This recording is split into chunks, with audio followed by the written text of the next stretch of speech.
4. It went back up to 4. 8, I'm just going to put you live 10, right now. 10, 4, 3, 2, 4, 3, 2. Did you train him? Like, how did he get to be like this? Man, we need a new video guy. Hello, Internet. My name's Cy Kellett. We're about... No? Are we on or no? Are we on or not? I don't know. I'm talking to the Internet, and what if the Internet... Amateurs. That's embarrassing. Amateurs. This is humiliating. Can I now say hi to the Internet? Okay, hello, Facebook and YouTube, and let's pretend there are some people on Periscope, okay? And Periscope people. There are. Don't offend the Periscope people. We have a Periscope audience. We do have a... Yeah, listen, I'm going to tell you something. This is you. By the way, I'm Cy Kellett. We're going to do the radio show with Trent in about 15 minutes, but Trent's... he's gargling right now. I'm just making something up. I don't know where he is. But Andrew's here. Andrew is the video guy. Is that your title? Video guy? Officially producer. Producer? Video producer, yeah. Oh, you're the video producer. And he produces our TV show. And his last name is Hermes. Hermes. Yeah. And he's wearing a Stranger Things shirt, even though we tell him don't wear brands on TV. But this isn't going to make the TV show. You don't think so? This might make the TV. Oh, you're the producer, I'm in charge so it's of not this. making the TV show. Okay, so it definitely won't make the TV show. But we do this Catholic Answers more sometimes. We like to visit with people around. We find around the building here at Catholic Answers Live, and we found Andrew. And found me. dang it, I was going somewhere with that. And I'm so messed up now because of. I know. Brandon. Did you hire the Brandon? other video guy? How did you? The other video guy who doesn't I didn't know officially how, hire him, but I didn't. He just showed up to work, and you're like, all right, we'll give him something to do. Yeah, he just never went away. Really? Yeah, he just kind of showed up one day and whatever. I got to check Catholic. Has he received any funding from us? He accepts payments in Fritos. He does. Yeah. Oh, there's like a bag of Fritos right behind you, dude. Did you know so that? don't touch them. Those belong to Brandon. No, I got to tell you where those Fritos came from. Yeah, what's the story behind the Fritos? I believe that the reason we have Fritos, and I see him in here, so he'll have to correct me if this is wrong. I believe we have a bag of Fritos because Trent Horn bought a variety pack of chips. Right. And his family doesn't like the Fritos, so he gave us the Fritos. Was that you, Trent? Is that what happened? Yeah. Yeah, you can talk about it. Yes, that is correct. We are not big Frito fans or Frito Pie fans. Oh, you don't like Frito pies? So if you bought Fritos, they would just sit around the house. No one would eat them. Until you came over, Cy. Yeah, they'd be gone then. So I'm one of those people. I guess maybe I'm just one of those people. Like it's the variety pack, and that's all that was left. I'm like the guy who orders Neapolitan ice cream, eats the chocolate, and is like, "Hey, we're out of ice cream." Just leaves the strawberry vanilla. We need more ice cream. Okay, all right. Now that brings up a question. I'm gonna do a little poll. And since we have you here, Trent, you can come in and visit with us, Trent, or you can stay out there. You can use a microphone in here, whatever. But maybe we can get Marie in on this poll. We get everybody in on this poll. I just thought of a poll question I want to ask, and it's just a yes or no question. I'm gonna say a word, and you have to answer yes or no. Okay? We'll start with Marie. Yes. She's not going to know what I'm saying, though. I will say this word, and she's not. Maybe she will. I don't know. I don't even know if people know this word anymore. Ready? Are you ready to say yes or no? Marie? Yeah. What word did she you went. This is her answer. Yeah. What did we do to Marie? What's that? Here's the question. I'm just going to say a word, and you have to say yes or no. Why? Okay. Are you ready? There you go. Here's the word. Spumoni. No. Really? Nick? Spumoni. Ew. Really? That's not a no. Okay, that's a no. What about you? Spumoni, I've heard it in a movie. You never had it? How about you? Yes. Isn't that like an Italian ice cream? It's Italian ice cream. Yeah, no, they often put a Oh, wine. yummy. Isn't no? It's Italian ice cream that Michael Jackson eats. He goes Spumoni. Wait, Darren's here. Darren, Spumoni, yes or no? Jamon. Yes. Okay, there we have a sensible Have person. you had spumoni? Yeah. Brandon. Oh my goodness. It Spumoni? smells like spinoni. And you said it's in here. Italian? It doesn't. It's Italian ice cream. It's Italian. Is it like gelato? It's real ice cream. It's not like gelato. It's like gelato, but take a for very slice. fancy people who have just finished eating in a delicious Italian restaurant, and now they're having spumoni, and it has, often it has a sauce on it they make out of wine, but I don't think it. I think it's I like see. Sounds a lot like I spam feel like I've to heard me. of it. but spam is good too. All right, Spam here we is go. Ready? Spam, yes or no? Spam. no. Absolutely yes. Yes, I know, right? Absolutely yes. Spam, yes or no? No. All right, Brandon, spam, yes or no? Yes. Brandon, yes. Nick? With pineapples. Oh, Yeah, look at it's- you, Hawaiian. Darren, spam, yes or no? You're a no on spam? So you're alienating all of our Hawaiian listeners right now. There were a lot of no's. Yeah, on because spam. in Hawaii, that's a staple. Spam is a It's the staple. international food of Hawaii. Is it the official food of I Hawaii? believe it It's is. a Yeah. staple in the Philippines too. Is Right. it? Yeah. Is it? I think And now, the international food of Hawaii is the hula. I thought the hula. what's a hula? You know, a hula. Hula. I thought it was. Man, I I'm thought it sorry, was- Hawaii. Whoever's Here, watching Hawaii, I'm Watch really this. sorry. I thought it was a henway. A henway. Yeah. Go ahead. Say it. Hula henway. No. Henway who? Say it. Hula Henway. I say it's a henway, and you say It's a henway what? no. You're supposed to say. Are you doing this on purpose? This is going nowhere fast. Sorry. Just say what's What's a henway? about 3 pounds. Ah. That took forever. That plane took a while to take off. It was I really it was know, delayed at the but gate. Now- you literally It was said delayed. a henway what? A henway what? Like that's. Anyways, we're having fun here. We were going to do this just with Trent, and I was all prepared for Trent. But then we heard that Trent has a terrible headache today. Is that true? Are you feeling better, or what? I managed to recover. It just took a bunch of Tylenol, Advil, and sleep. Yeah. But I am a-okay. All right, Very good. That's good. So then I invited Andrew to come in because Andrew produces the TV show, and he goes out of his way to make me look bad on that TV show at least once a week. He finds some bad thing that I did. It's working. Is People it- are watching the show. Yeah. They're just tuning in So to I thought if see, I would oh, get- what's I going to do next? Invite you in. Yeah. No, here's me on the TV show. Okay, so you're talking, right? You're Tim Staples. Talk for Yeah. like 40 minutes. Yeah, all right. So Thomas Aquinas would say that an on-cause cause. That's me. Yeah. That's me the whole TV show. It looks like all I'm doing is rolling my eyes, but I'm not. I'm looking at the clock to make sure that Yeah. we've got time. But it looks like I roll my eyes at Tim Staples every episode, like, But anyway, you're on there. You're on there this week. Oh, I'm on the show? You'll be on the show. I don't know if the one we just recorded, Yeah. but I don't know if that's this week or Oh, the TV How does it show. work? Yeah, we Yeah, just- it's on this. You will be on this On Saturday. yeah, you'll be on right. this week's new episode of Catholic Answers Live TV on I EWTN. say that not because I've seen the episode. Oh no! Andrew keeps them in a vault until he releases them, but he makes me come in until the you studio. remind me to send them to you. And then, could you send me some? Because I haven't seen it. Absolutely, in a while. yeah. And then I come in the studio. I read the script he has, and they're beautifully written scripts. They are beautifully Yeah, written they're scripts. very poignant. Do you know why? The show has a Do you know why? script? I thought these were... No, it's the intro that has a script. Oh, Yeah. of course. Do you know why they're beautifully Why written? are they beautiful? Because I write them. Cy writes them. And then I read the script. And the funny thing is, I call myself a one-take wonder because in one take, boom, I can nail it.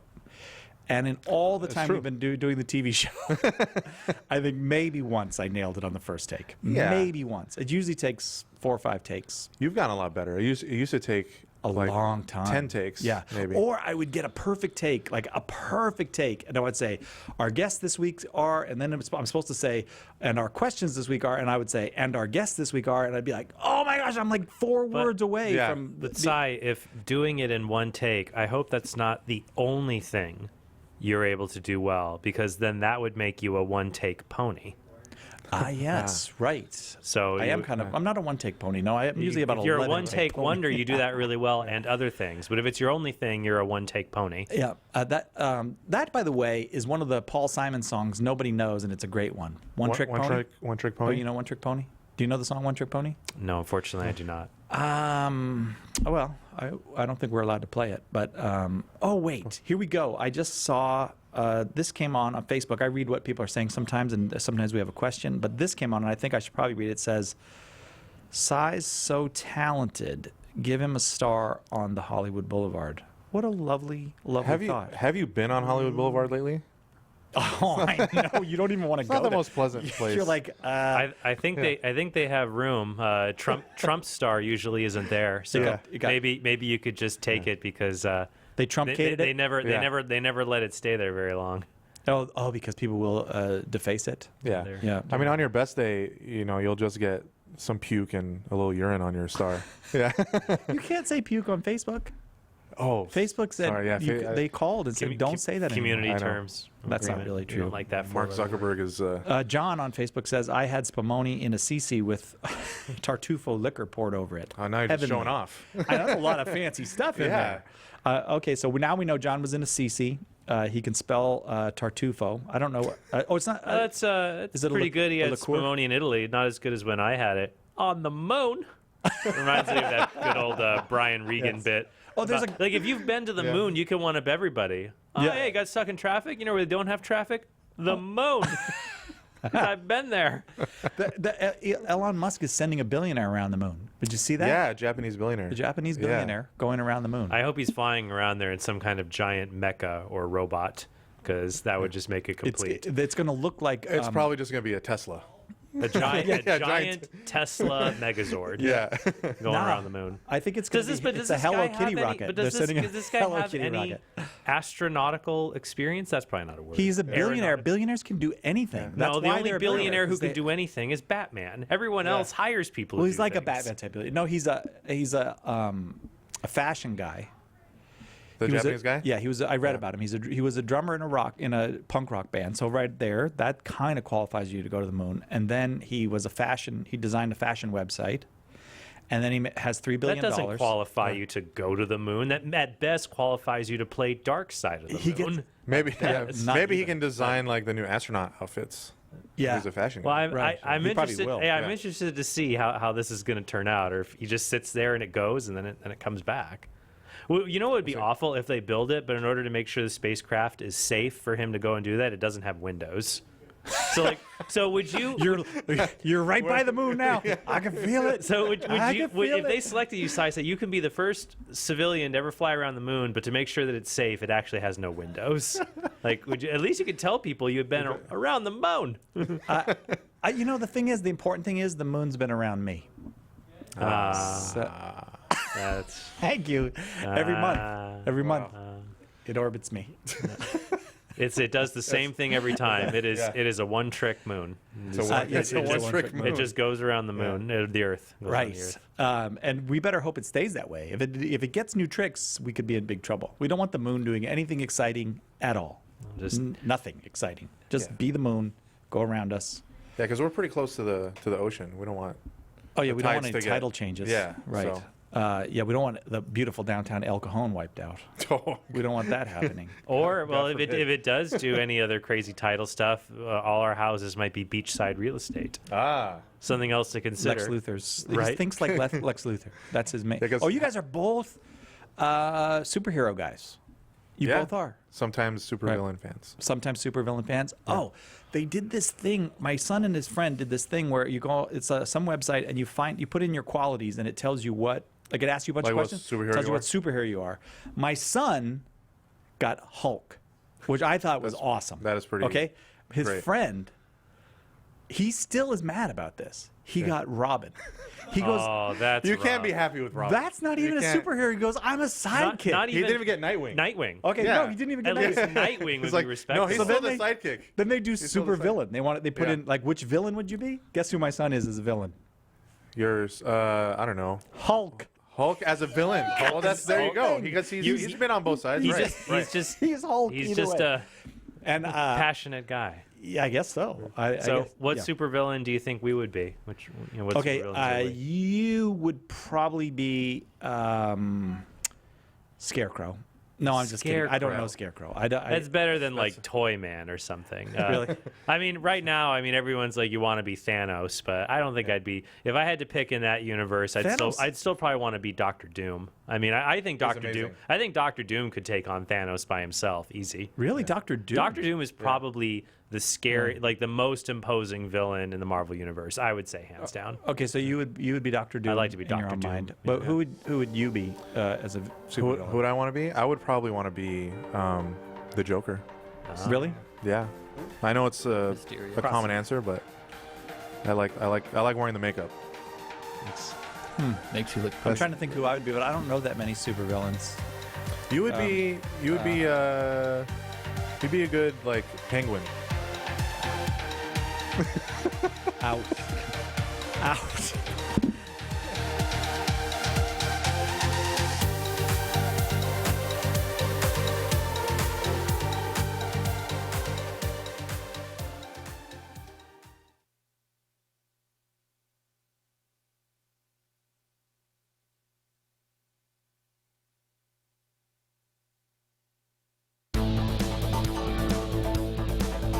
Welcome to Catholic Answers Live, the program where you participate with your questions about apologetics and evangelization, including the most important theological, spiritual, moral, and social issues facing the world today.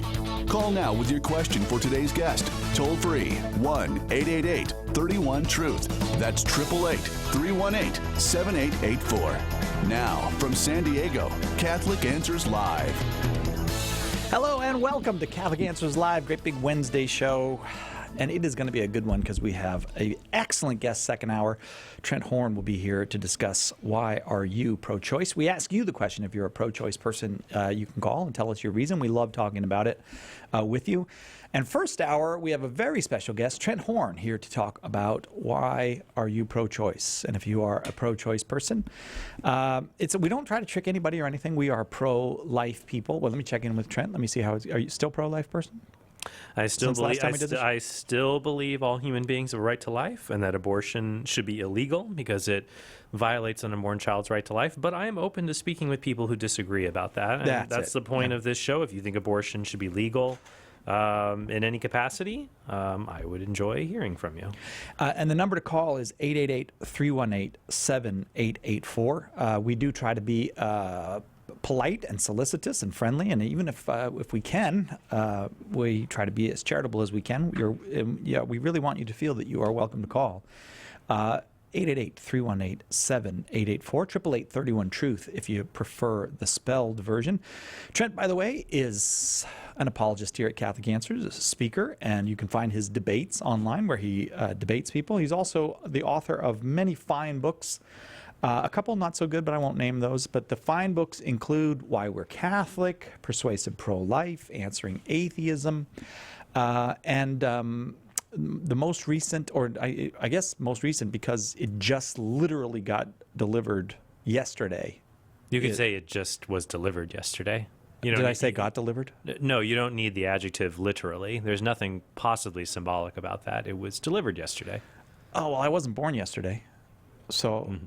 So you would know. Yesterday that. is used figuratively sometimes. Trent. It can be, but so literally yesterday. Okay. Not figuratively. Yes, not like just yesterday this happened. No, like this. Truly, we got 1,000. How many? Actually, I don't know how many copies. Thousands of copies of your brand new book. Well, I think 1,000 were just shipped out. Oh, were just shipped out. Yeah, right? and then I think another 1,000 will be on their way. We've already had a lot of them pre-ordered. Yeah. And I'm really happy with this book. I really enjoy working with Layla Miller on it. She brought a lot of great practical experience and wisdom from her time raising children and defending the faith online.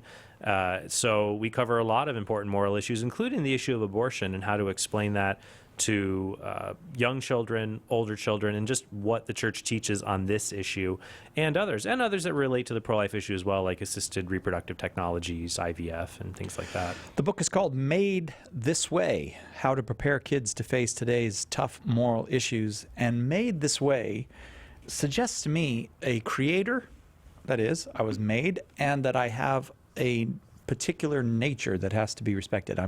God, the creator, made me, and I have to be attentive to how he made me and for the purposes that he made me for. Yeah, when we look at our human nature, we look at our bodies, we look at the way humans should interact with one another, we can see there are ways that human beings ought to be treated, there are ways we ought to use our bodies, and we can know that from reason and also from divine revelation. So we talk about this in the book to understand that, as you raise children, you form them. They're like... you don't form them in the sense like they're lumps of clay that you just mold, but you provide them with experiences that they learn from. But also the way we form children, we have to understand is we don't provide all their experiences. The world throws all kinds of different things at them. What we do provide them is our reaction or our commentary on things that they are exposed to. And a lot of parents, when their children come and say, "What's this? Why are those two men holding hands? I heard that a boy can become a girl," or "Why aren't so-and-so's parents married?" or "Why did they get divorced?" A lot of parents feel like, "Oh, how do I explain this?" Or even teachers and other people who have young children that they speak to on some basis. what do I say? And so Layla and I give practical tips for each chapter. We talk about, here is what the church teaches, here's how to explain to little kids to preserve their innocence but share the truth with them, and how to explain it to older children, like high school students, who might give a little bit of pushback or have their own deeper questions on the subject. Made This Way, How to Prepare Kids to Face Today's Tough Moral Issues by Layla Miller and Trent Horn is available now at shop.catholic.com. Today, our topic is, why are you pro-choice? If you are a pro-choice person and would like to talk with some pro-life people about why that is the case, give us a call, 888-318-7884, 888-318-7884. We are of the mind that there's not too much conversation about these difficult issues. There's too little conversation about it, and we want to have that conversation with you. Trent, lines are filling up, shall we? Sure. John in Dallas, listening on the EWTN app. You are up first. Why are you pro-choice? My wife and I are pro-life, or at least I thought we were, until a couple of months ago. My wife actually carried our anencephalic baby for 20 weeks until she was born, and then she ended up dying about 20 hours later because of our pro-life position. But a couple of months ago, I heard her make this comment, which really threw me for a loop. She said, well, in situations in which the mother's life is in danger, it should be the mother's decision as to whether to sacrifice her life for her baby. I don't know how to respond to that. Sure. And John, first, let me say our condolences go out to you and your wife and your child, and we will pray for the repose of your child's soul. That's a situation that does happen to people from time to time, that their child is diagnosed with a terminal condition, and it's certainly heartbreaking. And I think it's a wonderful witness to life that you all chose to allow your child to naturally pass away from this life, whereas many people, even many doctors, would recommend abortion in that case. Now, the question your wife asks, should it be a woman's choice to sacrifice her life for her child? There's different ways that one can look at this. That it is, if a mother is faced with death and, from a pregnancy, and there's a complication, I would agree with your wife in this sense, that she should be allowed to decide if she wants to do something heroic or something above and beyond the call of duty. The example that come to my mind would be St. Gianna Molla, for example, who chose to do something heroic to continue a pregnancy so that her child could live, even though it ended up taking her own life. Now, just because you have one option that's a heroic option, it doesn't follow that the only other choice is one that's intrinsically evil. In fact, when you have two choices and one is evil and one is good, you just have to choose the good one. It doesn't become heroic anymore. You just can't do evil. But let's take, for example, there could be the case where a mother chooses to not have a medical intervention so her child will live even though she will die. Or she may choose to have a medical intervention that does not directly kill the child, but treats whatever medical condition she has. So to take an example, let's say you had a pregnant woman who is diagnosed with a fast-acting uterine cancer, and she could morally choose to have chemotherapy to target the cancer, or even a radical hysterectomy. And here, the doctors are not intending and directly killing the child, they're fighting the cancer, and the child dies indirectly. That's in accord with a medical principle called the principle of double effect. So here, if this woman had this case, she could choose to indirectly bring about her child's death by asking the doctors to treat to illicitly treat whatever condition is threatening her life. And so that's something, if a woman's life is in danger in pregnancy, that's something that is almost always an option. Or she could, in that case, she could choose, she's not obliged to, but it would be heroic if she said, you know what, I want this baby to live, and so I'm just going to hold off on chemotherapy till this child can be born, even if the cancer can't be treated at that point. That decision to sacrifice herself so the child lives would be heroic. She wouldn't have to do that. But it would not follow that just because she can choose to not be a hero, that she can choose to directly kill the child through abortion. That is never permitted. But it is permitted, if a woman's life is in danger, for doctors to intervene, treat whatever is ailing her, whatever the pathology is, even if it indirectly brings about the child's death. So there's a great article about that by Father Tad Paholchek called When Pregnancy Goes Awry that you may find to be helpful on this as well. So is that at least a helpful start to on that issue? Oh yeah, that's very helpful. Just a follow-up question: Do you think that overturning Roe v. Wade? What do you think for example, if that were to happen, what do you think that impact would be on that situation where you're talking about the double effect?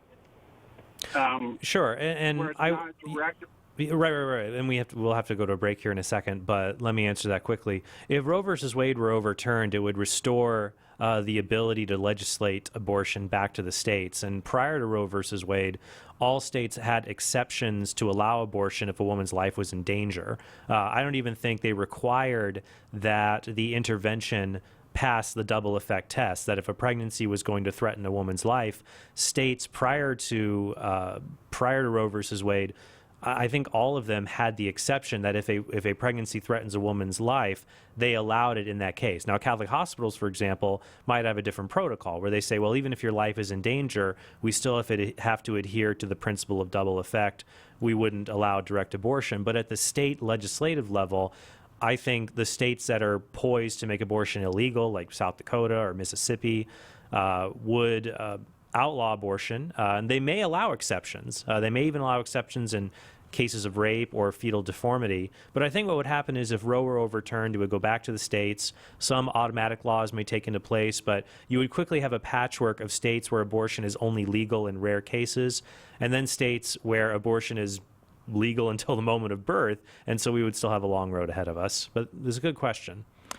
John, thank you very, very much for that call. Our topic today, why are you pro-choice? If you're a pro-life listener, please hold off for another day. We're all very happy to talk with you at another time. But today we want to talk with folks who are indeed pro-choice and have reasons that they would like to share with us and discuss with us. If you are a pro-choice person and would like to do that, 888-318-7884 is our number. 888-318-7884. Right now, you can get bulk books from Catholic Answers Live at a very much discounted price, and we'd love to get them in your hands because now more than ever we need to get good Catholic books out there in people's hands. Maybe you want to share them with people in your parish, people at your school, maybe you want to share them with people in your prayer group. Bulk books means books that had cost almost $17 each can be as low as $3 to $5 a copy. Why We're Catholic, Trent's book is among them. His brand new book, Made This Way, is among them. Delivered, Restored, Persuasive Pro-Life, all of the 20 Answers titles, they're in this bulk book deal. Just go to bulk book specials at shop.catholic.com. When you go to shop.catholic.com, you'll see the place, the banner that you click to get to the bulk book specials. Just click it and you're on your way. Why are you pro-choice? Call now. Trent is waiting to talk to you.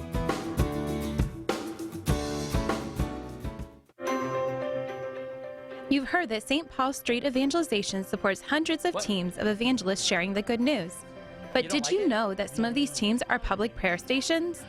Set up a sign on the sidewalk and offer prayer and encouragement to those you encounter. Everyone needs prayer.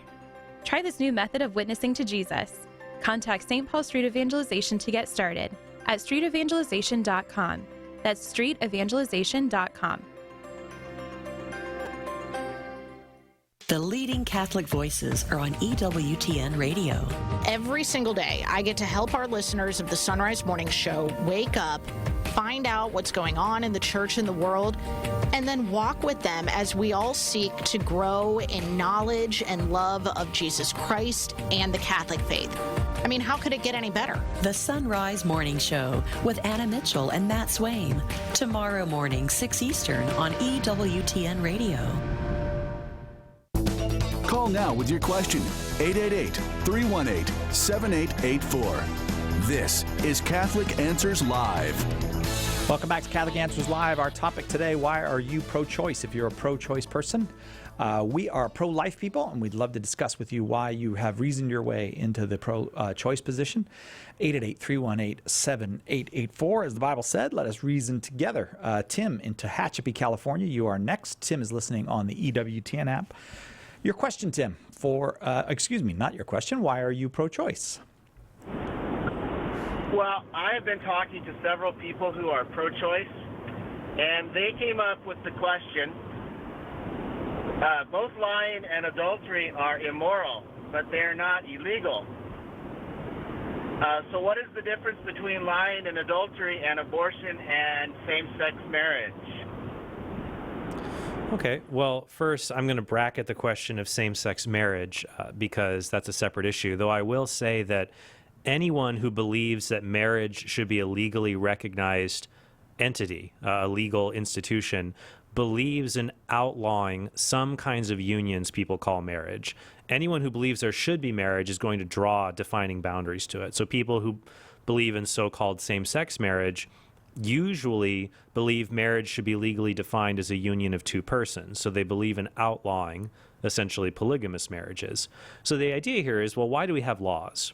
Well, we need laws to have a stable society, to promote the common good so we can live together and flourish as human beings, and that we're not living in some kind of savage, the Lord of the Flies, situation where we're all here on this island of humanity at each other's throats all the time. We want sensible laws so we can live together, and when we wrong one another, we can have repercussions, and that the laws instill a moral sense in us to know what's right and wrong. And you're right, not everything is illegal. There are things that are wrong, that are immoral, but are not illegal. So, telling a white lie or breaking a promise to a friend, not all lies are illegal.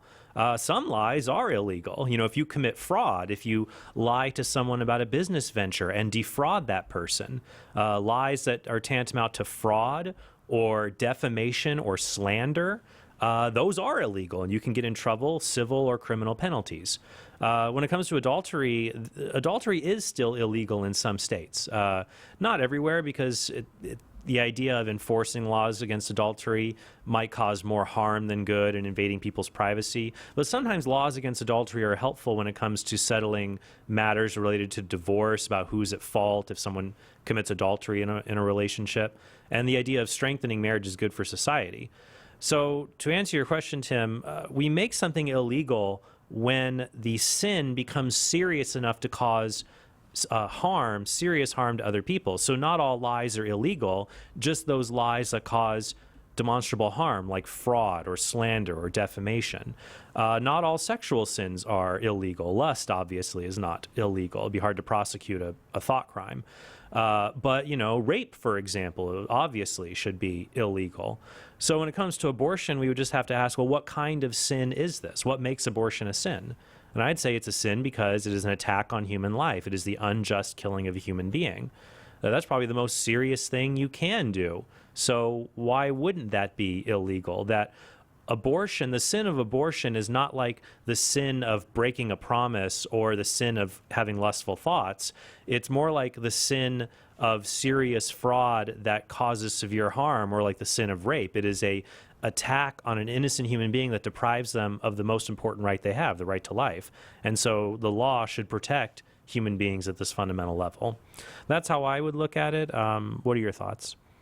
Well, I agree with you. I had been reading material from another Catholic who was using that as an argument in favor of pro-choice. I see. I would recommend when you come across arguments like this, especially if you're in a conversation with someone, to ask them, okay, what's your standard? Which sins should be illegal? Which sins should be illegal? Give me an example. And I'm sure, murder, rape, theft, fraud. There's lots of different examples that people could come up with, even things like harassment.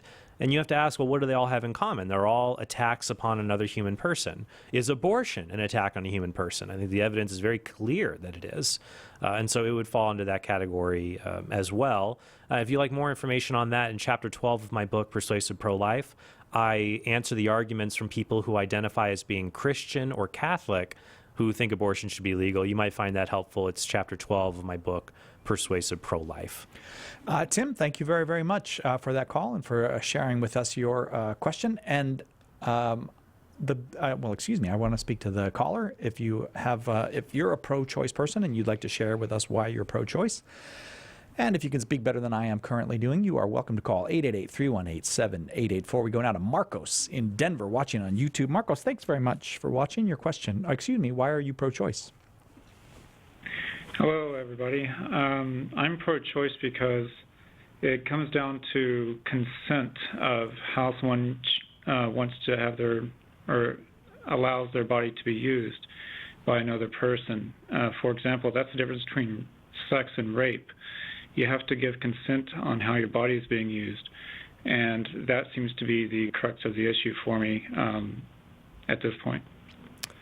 Okay, I guess, Marcos, I want to know, what do you mean by consent? Because, and this is an argument that I've heard before, Eileen McDonough famously made this point in her book, Abortion, Breaking the Deadlock.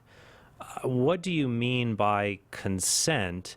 Because my understanding is that pregnancy is not something you can consent to. It's like getting a sexually transmitted disease. No matter what you consent or don't consent, you either have it or you don't. Pregnancy is something that happens to you after an activity you should consent to, like sex.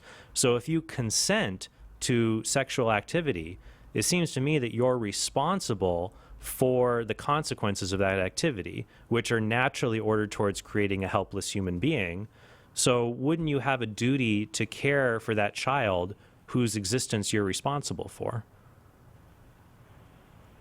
You went to a second point before I could address your first one. So to your first question, we all consent to activities that have outcomes that we don't consent to the outcomes for, such as rock climbing. You can rock climb and fall and break your arm, but you don't consent to breaking your arm because you take the responsibility of trying to fix your broken arm by going to the hospital and not having it continue to be broken.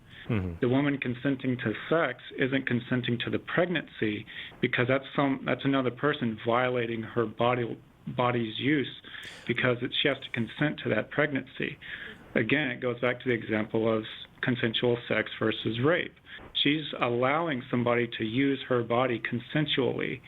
Once she removes that consent, it is a violation to her body.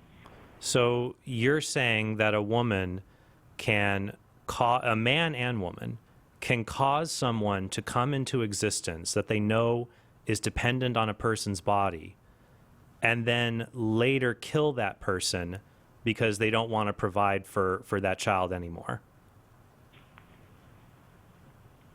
If the child is using her body against her will, then she is being violated. That is how we differentiate between a consensual use and a non-consensual use. Okay. Just like in sex, you can consent at the beginning of sex, but halfway through, if she withdraws consent, you are now raping her. Well, let me ask you this. If I, Marcos, let's say I invite you to come onto a fishing boat with me, and we go on a tour around the harbor, and it's my boat, so my boat, and I can decide who is on my boat and who's not on my boat. Like if you were on the dock and you said, hey, can I go on a fishing trip with you? And I said, well, no, I'm going to go out by myself. I'm firmly within my right to do that. But would I have the right to invite you to come on my boat and we go out on the ocean and then kick you overboard and you die? Would I have the right to do that? I'm not violating your body in that scenario. So could you give me a scenario that's equal to that scenario? Well, just answer my question here. You're violating my right to my property, my boat. Scenario. But, no, because it's a different scenario. I'm not violating your body, am I, in that scenario? Why does that difference matter? Because nuance matters. That's why that example doesn't work for me, because it doesn't address the nuance of bodily violation. Give me an example of bodily violation. Okay, I'll give you another example. Are you familiar with Thompson's? Well, I will give you another example, but let me ask one follow-up question. It seems like why does a person have a right to not let other people use their body? Okay, I don't really think that's a serious question. I'm just asking the question. If it's not serious, you can just give me a simple answer. Okay, the simple answer is I think that's self-evident. And to your audience, okay. I don't think your audience is that unintelligent. Okay, well, let me propose an answer. You can tell me if it's wrong. It seems you're saying a person has a right to use their body, to not let other people use their body, because they own their body, and because they own it, they have the right to decide who can use it or not use it. Okay, I can go along with that. Okay, so if I own my boat, I can decide who's on it or not on it, so I'm going to return to that. Can I push you off or not? No. I can't. Because okay. we're going back to I'm not using your body, but I am using your boat, and the nuances there are different. But you haven't given me a moral. You're saying it's different, but you're not saying why the difference matters. Because using somebody's property is different from using their body, and we understand that difference. At least most normal people understand that difference. Right. Okay. Well, we're going to have to go to the break here. Maybe we can wrap this up a little bit afterwards. All right, we'll take a quick break. We're inviting calls from those who identify themselves as pro-choice. If you believe that abortion should be legal, whether all the time or some of the time, in some circumstances, in all circumstances, you are our target caller today, and we'd love to converse with you about why you believe that. We are pro-life people, but we'd love to talk with you. 888-318-7884. Catholic Answers Live. Face it, it's tempting and easy to be a man of the world. Father Terrence Ehrman has a challenge for you. Be a man of God instead. In his new book, Man of God, Father Ehrman draws on his experience counseling men who are struggling to live in the world but not be of the world. In a unique, easy-to-read format, he offers holy spiritual direction for all men who want to master themselves and be transformed from within. Order your copy of Man of God today by calling 1-888-291-8000, visiting the shop at Catholic.com, or asking for it at a good Catholic bookstore near you. A generation ago, Christian parents didn't have to worry about how to explain transgenderism to their 9-year-old or help their teenager deal with mockery at school for believing in traditional marriage. But today, as our culture's moral center continues to fly apart, and with every form of deviance publicly aired and celebrated, we have no choice but to equip our kids to understand about such issues. In Made This Way, How to Prepare Kids to Face Today's Tough Moral Issues, Layla Miller and Trent Horn give parents the crucial tools and techniques to form children with the understanding they need, appropriate to their age and maturity level, to meet the world's challenges. Silence can no longer be an option. If we're not teaching our children how to understand tough moral issues, then the world will. Read Made This Way and learn how to give your kids a firm foundation on which to build a life of moral clarity and happiness. Order your copy of Made This Way today by calling 1-888-291-8000 or logging on to the shop at Catholic.com. How do you use the Catechism of the Catholic Church? Many times we are confused about certain doctrines. Let's talk about using the Catechism to find the proper answers on tomorrow's Take Two with Jerry and Debbie. Now let's return to Cy Kellett and Catholic Answers Live.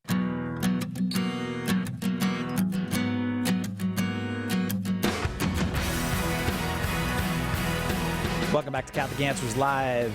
Trent Horn, our guest both hours today. We're talking to folks who identify themselves as pro-choice people. In our society, that means essentially that you believe abortion should be legal at least some of the time. And if you find yourself one of those people, give us a call if you'd like to discuss your reasons. 888-318-7884. 888-318-7884. When we were with our caller left us, who was on before, but you wanted to wrap that up? That's fine, and he's perfectly within his rights to terminate this phone call because you consent to being in a phone call and a conversation, and doesn't cause harm for him to leave the conversation. So before the break, Marcos from Denver was making the argument that abortion and pregnancy are a matter of consent. The idea here is that a woman can consent. You and I can consent for someone not to use my body. Shouldn't a woman be able to consent to do the same thing? And I used an example, a non-medical example, saying, look, if I consent to let Cy Kellett, you and I go out on San Diego Harbor.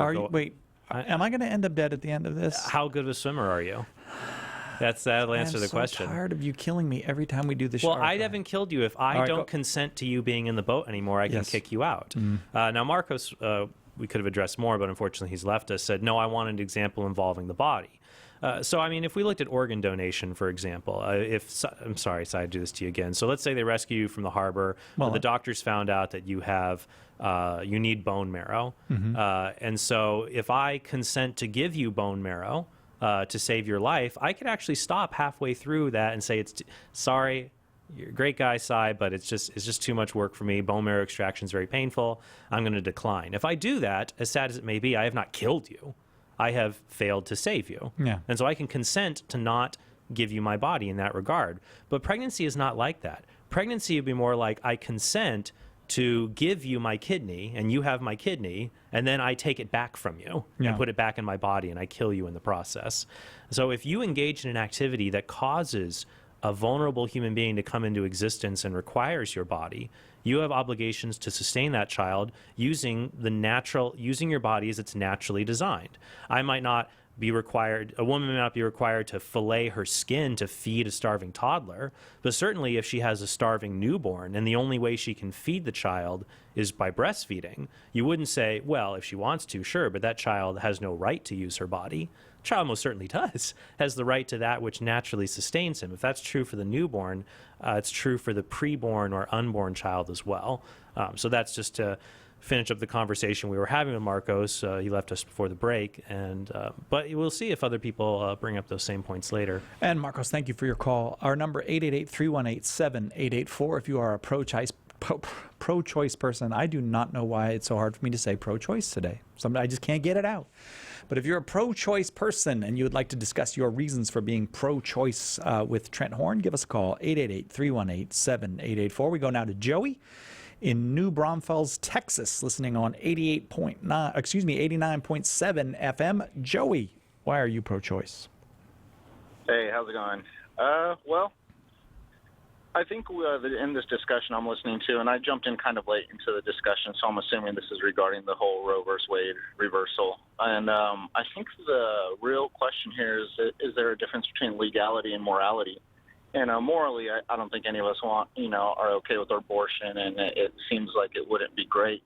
But I'm sure you guys have heard this comparison before, but, if I was on a diet, I wouldn't tell someone else they can't eat donuts because of my diet. So my beliefs are my beliefs, and I don't think that my beliefs should be pushed on others through the state. And I would hope your listeners and you guys as well can really understand what I mean by that, because of the fact that just because I find something wrong, I mean, war, we all we accept war for what it is, the good and the bad, and people don't rally behind stop sending people to war because they kill, but people just accept it for what it is. And I think with abortion, it comes down to the same thing, is just because I find it morally wrong does not mean I have the place to tell others that the government can enforce my beliefs on them.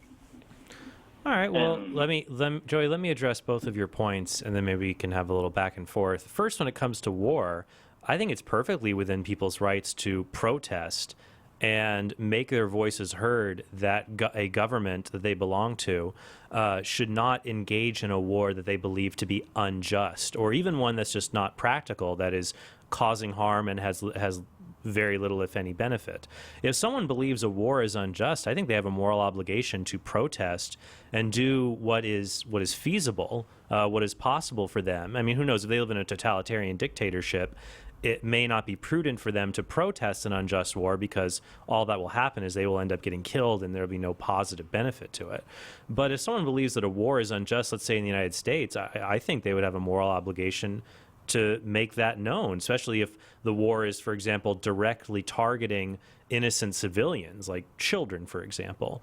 To bring your other point with donuts, yeah, I would agree with you that, if I'm not a big fan of maple bars, for example. I don't particularly care for them, but I'm not going to outlaw maple bars for everybody. You like them, that's fine.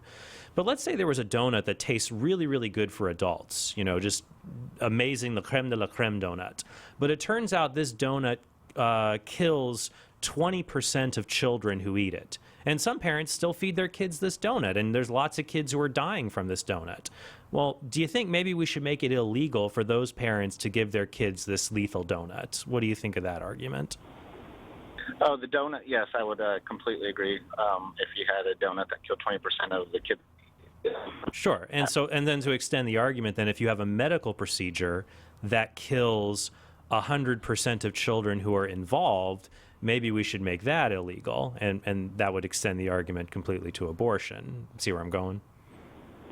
I see where you're going with it. That's why I figured you were going with it. But I feel like even with the last gentleman that was talking, when you tried making the point about the boat, there's a level of logic that's got to be brought into this conversation that when you're trying to make a point, you can kind of ignore and push to the side. But we as humans, we do have logic, and we're capable of using it. And there is a huge difference between, getting pregnant and saying, well, I don't want a baby, and taking someone out on a boat and then saying, hey, I don't want you on the boat. I think realistically, at the end of the day, you can see that difference and you acknowledge it.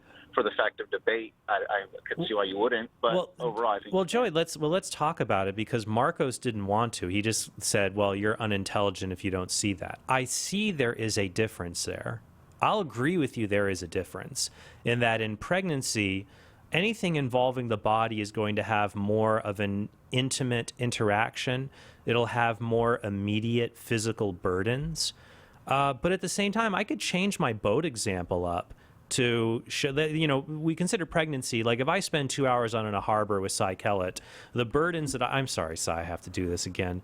If I spend 2 hours on the harbor with Cy, and San Diego's a pleasant place anyways, I haven't incurred that much of a burden to let you be on my boat. Whereas in pregnancy, I'll agree with you, there are higher burdens. A woman gains weight, experiences nausea, pain, swelling, there are lots of other things that in pregnancy you feel more of a physical burden. But I could change the example. Let's say we're cruising the harbor and we end up out at sea because of a storm, and it's Cy and I on a boat with limited supplies, and I'm really hungry and I'm thirsty and I'm really suffering here. And I think I'll be, odds are I'll be rescued. At least I have a greater chance of being rescued if I just push Cy overboard and I keep the supplies for myself. Now, in that case, I think you would agree, even if I'm like at the point of like dying, I'm in a really desperate situation, do you think I should kill Cy? Oh, man, you're crazy if you don't push Cy overboard in that case. Really? I would complete. Yeah, if it comes down to my life on a boat with supplies for one person, I think that would kind of be a easy answer for myself.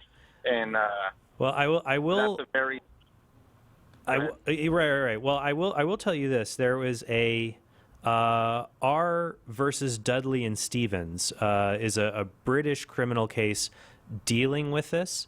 I think this is right. This is it. So it says that here's what's really weird about this case. Dudley and Stevens were shipwrecked with two other men, and one of them was a cabin boy named Richard Parker who fell into a coma, and they were worried they were going to starve to death.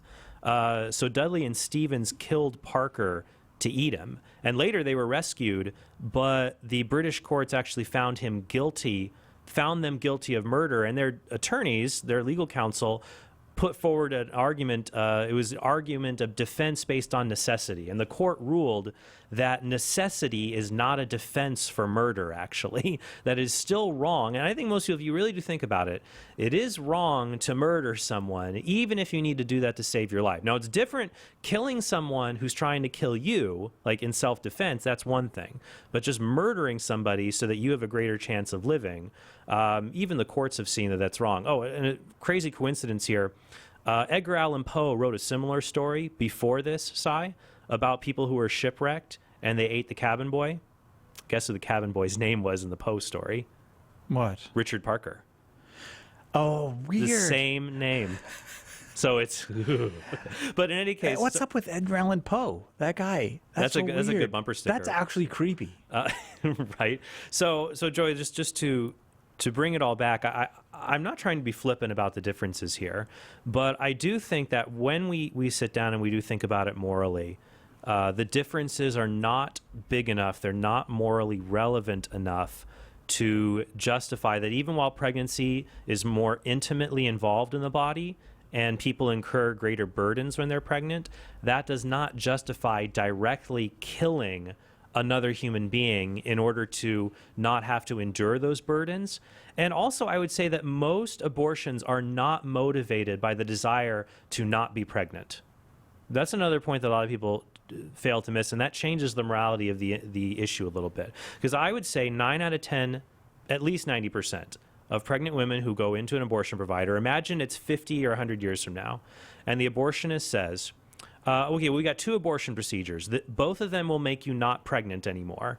But procedure A causes the child to die. Procedure B puts him into an artificial womb, and you can have him back in 9 months. I think most people who want abortion, they don't want the child to return into their life in another 9 months. The reason they want an abortion is because they don't want to ever be a parent. They don't want to have this child be around. And so I think that makes it very, very different than if I choose to not give my bone marrow to Cy. If I choose to not let Cy use my body and he's dying, I know, I did it again.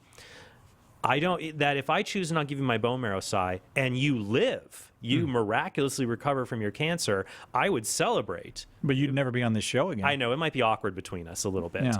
But I'd still be happy. I would be happy. I would much prefer you to be alive and mad at me than dead and gone. Thank you. Because I care for you, Cy. No matter how many thought experiments you meet your demise in. However, but if saying I don't want to give, I take an action that kills you with that intent, it's very, very different. And I think abortion falls into that category. So Joe, I hope that's a helpful summary. And I cover that a little bit more in chapter 8 of my book, Persuasive Pro-Life. I should write a short book of philosophy called the many fatal ends of Cy Kellett to illustrate these philosophical examples. Yeah, but it's remarkable to me how many times, though, like without joking, all joking aside, people, like when you put me in that situation, and I know it's playful that you use me, but they actually choose, no, I would kill him in that situation. Like there seems to be a kind of, I don't know, maybe lack of awareness that you're not supposed to kill people. Like, or what is it? Has life been cheapened that much? I mean, I could take it personally, but I don't. I think that for a lot of people, if you view the ultimate good as this life and the pleasure you have and the happiness you have in this life, then it's easy for you to justify doing all kinds of terrible things if the alternative is sacrificing what you think is the ultimate good in this life, which is this existence. So, however, but for us, we know through our faith, we know that this life is not the end. The death is not the end. Yes, it is the beginning. And so we can have confidence to know that, as St. Paul said in his letter to the Corinthians, "O death, where is thy sting?" Death is still sad. It's still something to mourn, to leave this world and the relationships we have with our loved ones. St. Paul himself said, I would rather depart and be with Christ, but I remain in the flesh for your benefit. So death is something that's sad, but it is not some kind of ultimate end. It is something as Christians we have a proper perspective on that allows us to live life in a very glorious and a victorious way that many people who are merely of the world can't comprehend. Again, 888-318-7884, our number. Joey, thank you so much for that call. 888-31-TRUTH is the spelling way to say it. If you're a pro-choice person and you'd like to discuss with us why you are pro-choice, please give us a call at that number, 888-318-7884. And if you enjoy Trent's conversation, you will definitely enjoy a podcast called The Council of Trent, which you can find at TrentHornPodcast.com, TrentHornPodcast.com. You had one on there recently. And I'm forgetting what it was. It was a fascinating one. Was it the Free for All Friday? The transgender study. Yeah, say something about that. Right. So there was a study published at Brown University, and Brown distanced itself from the university after criticism of it because the study was talking about how older teens sometimes adopt transgender identities rapidly in their teens, not when they were very young children. It just rapidly happens and is connected to their peers or even on social media seeing others adopt transgender identity, which is dangerous, of course, because if someone adopts this as kind of like a fad, so like there's even a name for it within the transgender community for people who say they are transgender but do so more to just adopt the identity because it seems hip. They call them trans trenders. You're a trans trender. You're a trans trender. for people who are just adopting this kind of to be hip. And so, if you have a teen who adopts this identity, I mean, anyone who adopts this identity is not well served by mutilating bodily surgeries or hormone replacement therapies. But to see this, that someone, could be brought along a self-destructive path, it really does call that into question. And so people criticize the study, and I walk through it in similar studies. But I cover a lot on the Council of Trent podcast: theology, apologetics. I just did an interview with Patrick Coffin on contraception. That will be up next week, right? Who is that guy? Talking about my debates, how to defend the faith in debates. That one just went up recently. How do you do that? How do you engage in a public debate? What are kind of the tips for doing that? And then on Fridays, I do all kinds of free-for-all topics. It's kind of the palate cleanser at the end of the week. So last Friday, I talked about how plane crashes in the 1970s developed psychological techniques to make us all safer everywhere, called crew resource management. This Friday, I think I'm going to record a show about how to survive a trip to the quote-unquote happiest place on earth. Oh. How to go to Disneyland and not wait more than 15 minutes in line. So, so if you're interested in that and many other great subjects, primarily how to explain and defend the faith, but a few fun ones along the way, you can check that out at TrentHornPodcast.com. TrentHornPodcast.com. Hang on. Catholic Answers Live will return in a moment. You know what Catholic radio is? It's training for the troops. It's a interaural of the ear boot camp. The folks who listen, who grow in their faith, grow in charity, grow in all the virtues, they then go out and exert an influence far beyond just themselves. Catholic radio has an exponential effect for bringing people deeper into the faith. Dr. Ray Garindi thinks Catholic radio is important. So should you. Catholic Answers Live is brought to you in part by CatholicSingles.com, the website for Catholics who want to meet others who share their faith and values for faith, fellowship, and love. You can learn more at CatholicSingles.com. Catholic Answers Live thanks CatholicSingles.com for their generous support. Homeschool Connections, an online provider of courses for your Catholic homeschool, is a sponsor of Catholic Answers Live. Homeschool Connections website is homeschoolconnections.com. Call now with your question. 888-318-7884. This is Catholic Answers Live. Welcome back to Catholic Answers Live. Why are you pro-choice? If you're a pro-choice person, we'd love it if you'd call and talk with us about why you are pro-choice. We have with us both hours today Trent Horn, who's an apologist here at Catholic Answers, but is also the author of probably the most pertinent book of his to mention today is a book called Persuasive Pro-Life. He's got a brand new book. This is for parents and teachers of younger people, made this way, how to prepare kids to face today's tough moral issues. And he's got a whole bunch more. Trent, lots and lots of calls. Shall we return to the phone lines? Let us return. Okay. Keith in Harrisburg, why are you pro-choice? Well, I believe I'm 60 years old, but I believe over my lifetime I've been, I go back and forth. But I don't see it as a fine line. I see it as a situation by situation basis. Just so you know where I'm coming from, I'm a Protestant. I'm a military veteran. I signed up to do that. I believe in law enforcement. I'm a conservative Republican. A reason I just caught part of your show, and the reason I was calling in was because I had some comments on that boat issue, but I recently lost a relative, a cousin, to a drug overdose, and it could be that he had taken his own life. I'm not sure, but sorry to hear that. Yeah, thank you. But yeah, he's a real close cousin, and the issue that I have is it seemed like he struggled with his addiction, and his family, kind of distanced themselves. They put it to him like this, unless you're off drugs, kind of stay away. And I kind of think that drove him recently to his situation. And but I do believe I believe in the death penalty. Okay. And rather than incarceration for certain offenses, criminal offenses. So Keith, let's tie this all together.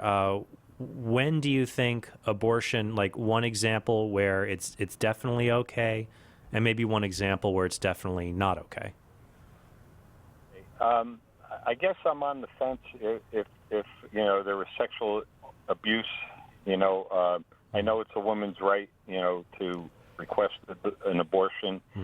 I think that's kind of like the borderline thing. Definitely if there's health issues involved with the woman, I agree, that abortion should be an option. So I kind of straddle the fence on either side, depending on the situation, but I do have kind of strong feelings about certain situations. Sure. And Keith, I think that's actually a very common view that you have. I think most people are not either in favor of all abortions or opposed to all abortions. In fact, if you look at Gallup surveys, for example, about 25% of Americans think abortion should always be legal, 25% think it should always be illegal, and 50%, about half, are in the middle. They think it should be sometimes legal. And so for me, I like to ask those people, well, why should it be legal sometimes? I guess for me, why is it okay, Keith, for a woman to end a pregnancy and the child dies because of rape, for example, versus she just feels like, she doesn't want to have to drop out of school or something? Because I don't think you'd be in favor of abortion just, because I want to finish school or something like that. What is the difference between that case and the one where sexual abuse is involved? Because the child would be the same in either case. It's still the same child. Right, correct. Yeah, however, I do believe in education, So, there's only so far that kind of education can go, and you still have both same issues, Sure, but we don't kill people in order to make sure we can get an education, especially if it's a little baby. Yeah. No, I don't believe in that. I don't believe in that. Right. So, go ahead. Sorry. Go ahead. No, I was going to say, in case, after it's all said and done, the problem is who do you point the finger at, when that situation happens. And a lot of times I look at the families. Sometimes the families, in what teaching by the parents. In what situation are you talking about? Just getting an abortion, or the one with rape? Where, say, let's call it an unplanned pregnancy. Yeah.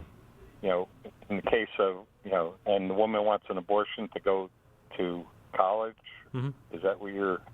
So yeah, I'm just trying. I don't believe in that. Okay, so, and I think you and I you don't believe in that. We wouldn't support it because, the price for that education is far too high. It's still far too high in general, but that's a different subject. That you're ending a child's life. And so the question is, when is it okay to cause a baby to die? And I would actually say it's never okay. The only times where it could be okay is if a woman's life is in danger and a doctor intervenes and the child dies unintentionally. But even let's take the case of rape, for example. When you mentioned earlier about pointing fingers, I look at it this way. I would never, ever, ever point the finger at the woman who's a victim of rape. Never her fault. Always the fault of the person who violated her. We could never blame her for what happened. There's some countries where, women are killed through honor killings because they are pregnant through rape. And that's just barbaric. But at the same time, if we think it's wrong or barbaric to punish or kill a woman who is pregnant through rape, and in this country, you said you're in favor of the death penalty in some cases. We don't give the death penalty even to rapists. So it's like you wouldn't give the death penalty to a woman who's a victim of rape. We wouldn't give the death penalty to a rapist. Why then would we give it to the child conceived in rape? That just seems completely unfair and off the mark. Of the three people involved where the death penalty could be applied, the baby seems, along with the mother, one definitely shouldn't. You see where I'm going here? The most innocent. Yeah. You see where I'm going with that? I understand, and I agree with you. It's hard though. To a certain. Yeah, it and each situation that has its own, issue, story behind it, and it's kind of.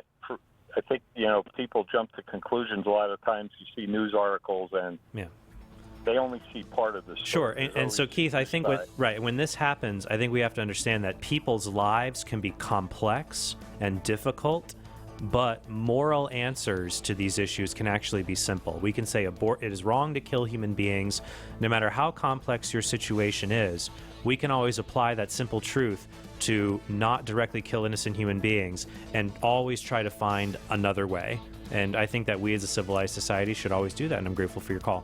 Thank you very much for that call, Keith. If you are a pro-choice person, we are at this for another hour. So if you haven't gotten on the line and you'd like to share with us why you're pro-choice, give us a call, 888-318-7884, 888-318-7884. If you're on the line, just stay on the line. We'll be right back with more after this on Catholic Answers Live.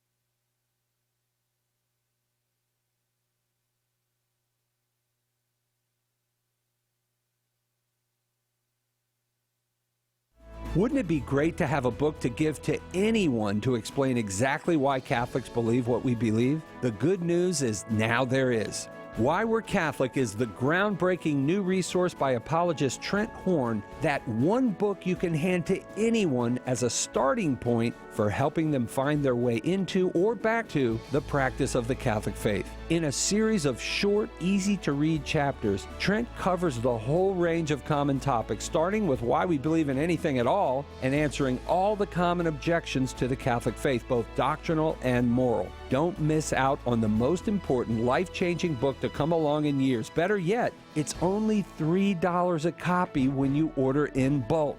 Order your copies of Why We're Catholic today by calling 1-888-291-8000, visiting the shop at Catholic.com, or asking for it at a good Catholic bookstore near you. Christian men, beware. With the idols of materialism, entertainment, and the flesh, it's plain to see that the world wants you for its own. Face it, it's tempting and easy to be a man of the world. Father Terence Ehrman has a challenge for you.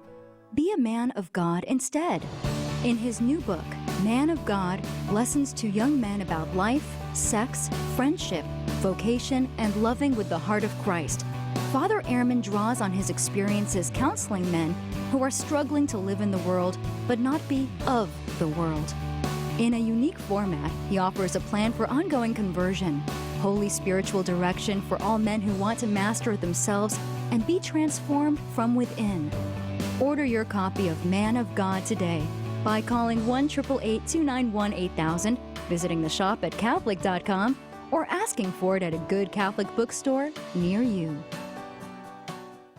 Did the Catholic Church add books to the Bible, or did Protestants remove 7 books from the Old Testament? The very makeup of God's holy word hangs in the balance. Do you know the answer? In the newly revised version of his book, Why Catholic Bibles Are Bigger, author Gary Machuda takes you on a fact-filled tour through the history of the Bible, revealing the whole story behind the lost books of the Protestant Old Testament. With updated information, expanded discourse on crucial issues, and a new topical index, Why Catholic Bibles Are Bigger is a book that belongs in the library of every serious student of Scripture. Order your copy of Why Catholic Bibles Are Bigger today by calling 1-888-291-8000, visiting the shop at Catholic.com, or asking for it at a good Catholic bookstore near you. As the legend goes, the Protestant Reformation began when Martin Luther nailed a list of his grievances with the Catholic Church to the door of All Saints Church in Wittenberg, Germany. But do you know the whole story? In Catholic Answer's brand new documentary, The Protestant Revolution, you will hear from top apologists Tim Staples, Jimmy Akin, Carla Broussard, Trent Horn, and Steve Weidenkopf as they expose the errors of Martin Luther and of the other so-called reformers. This DVD will give you a clearer understanding of our Protestant brothers and sisters, and you will be better equipped to engage them about what separates us and about what unites us. Order your copy of The Protestant Revolution today by calling 1-888-291-8000, visiting shop.catholic.com, or by asking for it at a good Catholic bookstore near you.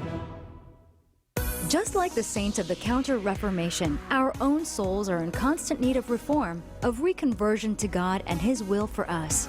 We struggle with sin. We become distracted in prayer. We find it hard to be loving and easy to be selfish. In Reform Yourself, Sean McAfee shows you how these magnificent saints can be guides to your own personal transformation. We all need to reform our souls. Let the saints who reformed the church show you how. Order your copy of Reform Yourself today by calling 1-888-291-8000, visiting the shop at Catholic.com, or asking for it at a good Catholic bookstore near you.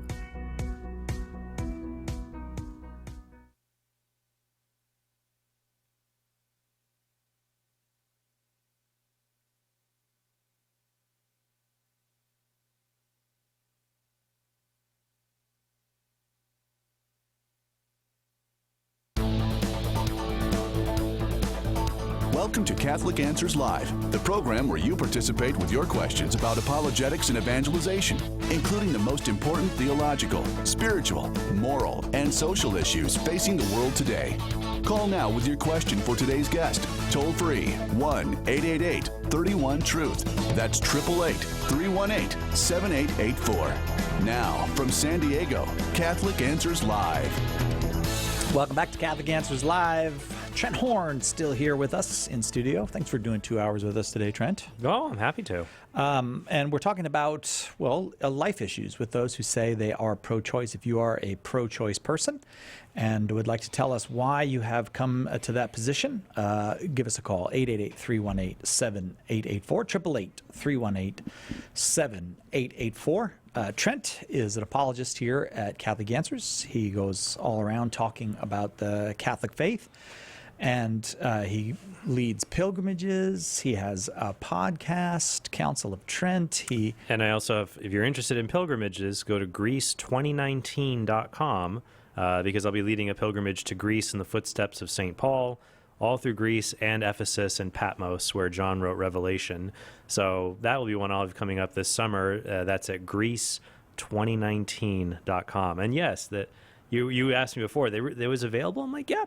It was. It's weird that to me, Greece 2019, you would think somebody had that. I don't know why. I guess there's nothing really big going on in Greece in 2019 except for our I'm going to try to guess where you're going next year, and I'm going to get whatever that is, 2020, and then I'm going to sell it to you.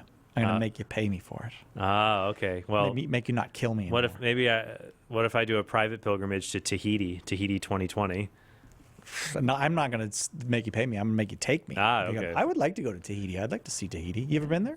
Nope. I have seen the postcards. I have seen the pictures. I'm sure I have flown over it a lot because I have gone to Australia pretty frequently. Oh. But it's nowhere near as pretty from the flight to Australia because you're 30,000 feet up and it's the middle of the night. I'm aware how airline flights work, but so just to let you know. Well, I mean, have you ever flown to Australia? I have never flown to Australia. Well, how do you know they don't do things differently down under? That's true. Maybe they fly in the middle of the day 500 feet above the land so you can get a great view. I would love to fly 500 feet.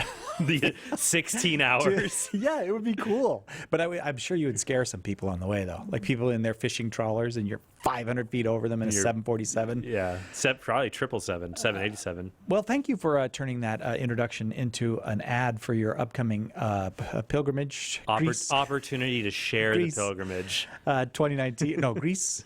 2019. Okay, .com is how you find out if you how to go on that pilgrimage with Trent. Our number here, 888-318-7884, 888-318-7884. Why are you pro-choice is our question. If you're a pro-choice person, pick up that phone and call. We want to talk to you. And we start this hour with Kevin in Boise, Idaho. Kevin, why are you pro-choice?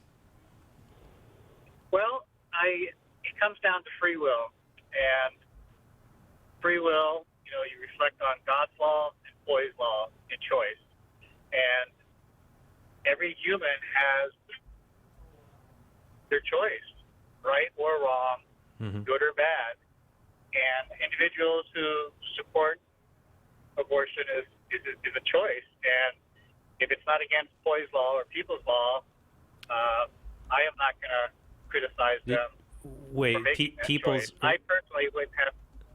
Kevin, I didn't understand you. You said people's law and boy's law, God's law. What was that other one? Hoy's law. In other words, Hoy's law is people's law and God's law. So Okay, you have so the two- human law and divine law. Correct. Okay. And the free will to make the choice. And if an individual chooses to have an abortion, that individual is going to have to answer for that choice. Answer to who? To God. You know. Okay. For their sin. Why would they have to answer to God for having an abortion? If the point is that abortion is a sin, and as I understand it as a Catholic, you know, at some point in time there has to be a reckoning. Okay. Or in the Catholic faith, if you simply go to your priest and ask for forgiveness, all is forgiven. So again, it just comes back to choice. And Kevin, you're right though that abortion is a sin, and sins that are serious, well, all sins in one way or another are a violation of the 10 Commandments. Which commandment do you think abortion violates? I don't know, to be honest with you. Well, and I don't support abortion myself. Why don't you support I'm just abortion? saying, because of my values, because I am a practicing Catholic, and I believe that if my wife and I conceived a child, or if she became pregnant, you know, we would have the child to term and raise that child as, you know, we're expected. But my personal belief is that if somebody chooses to have an abortion and the state law or human law allows it, then the only repercussions they're going to have is with the divine law. Right. But, now, I don't think abortion should be used as birth control. That is absolutely. But Kevin, I want you to see. I feel like your position it doesn't make a lot of sense to me, and I want you to see that for yourself. So that's why I'm kind of asking these questions. Hopefully that you'll see that. What particular Catholic value? What is it in particular that makes abortion a sin or using abortion as birth control really bad? What is it that's bad about abortion? Well, you're killing, destroying life or ending life. Right, but it's not any kind of life, you know, because if you go out hunting, you shoot a squirrel, that ends a life, you know, but it's not, or even if you step on a snail, that ends a life. But abortion is different because it involves a human life, right?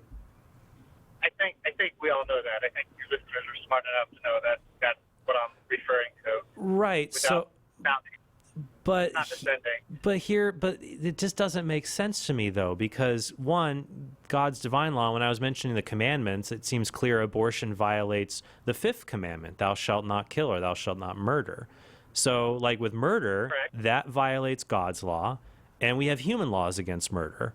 Now, there's some points in history where it was legal to murder born people. I mean, in Nazi Germany, they murdered people who were handicapped, people who were Jews or political dissidents, things like people like that. So human law, could you agree, sometimes human law is wrong and we need to change it in order to protect people? I agree. And that's that's what the irony of this conversation is I don't disagree with you, but I also believe that a woman has God-given free will to make that choice. And if, let's say, if a woman or any human being is on death row and they're executed, they're being killed, you know? So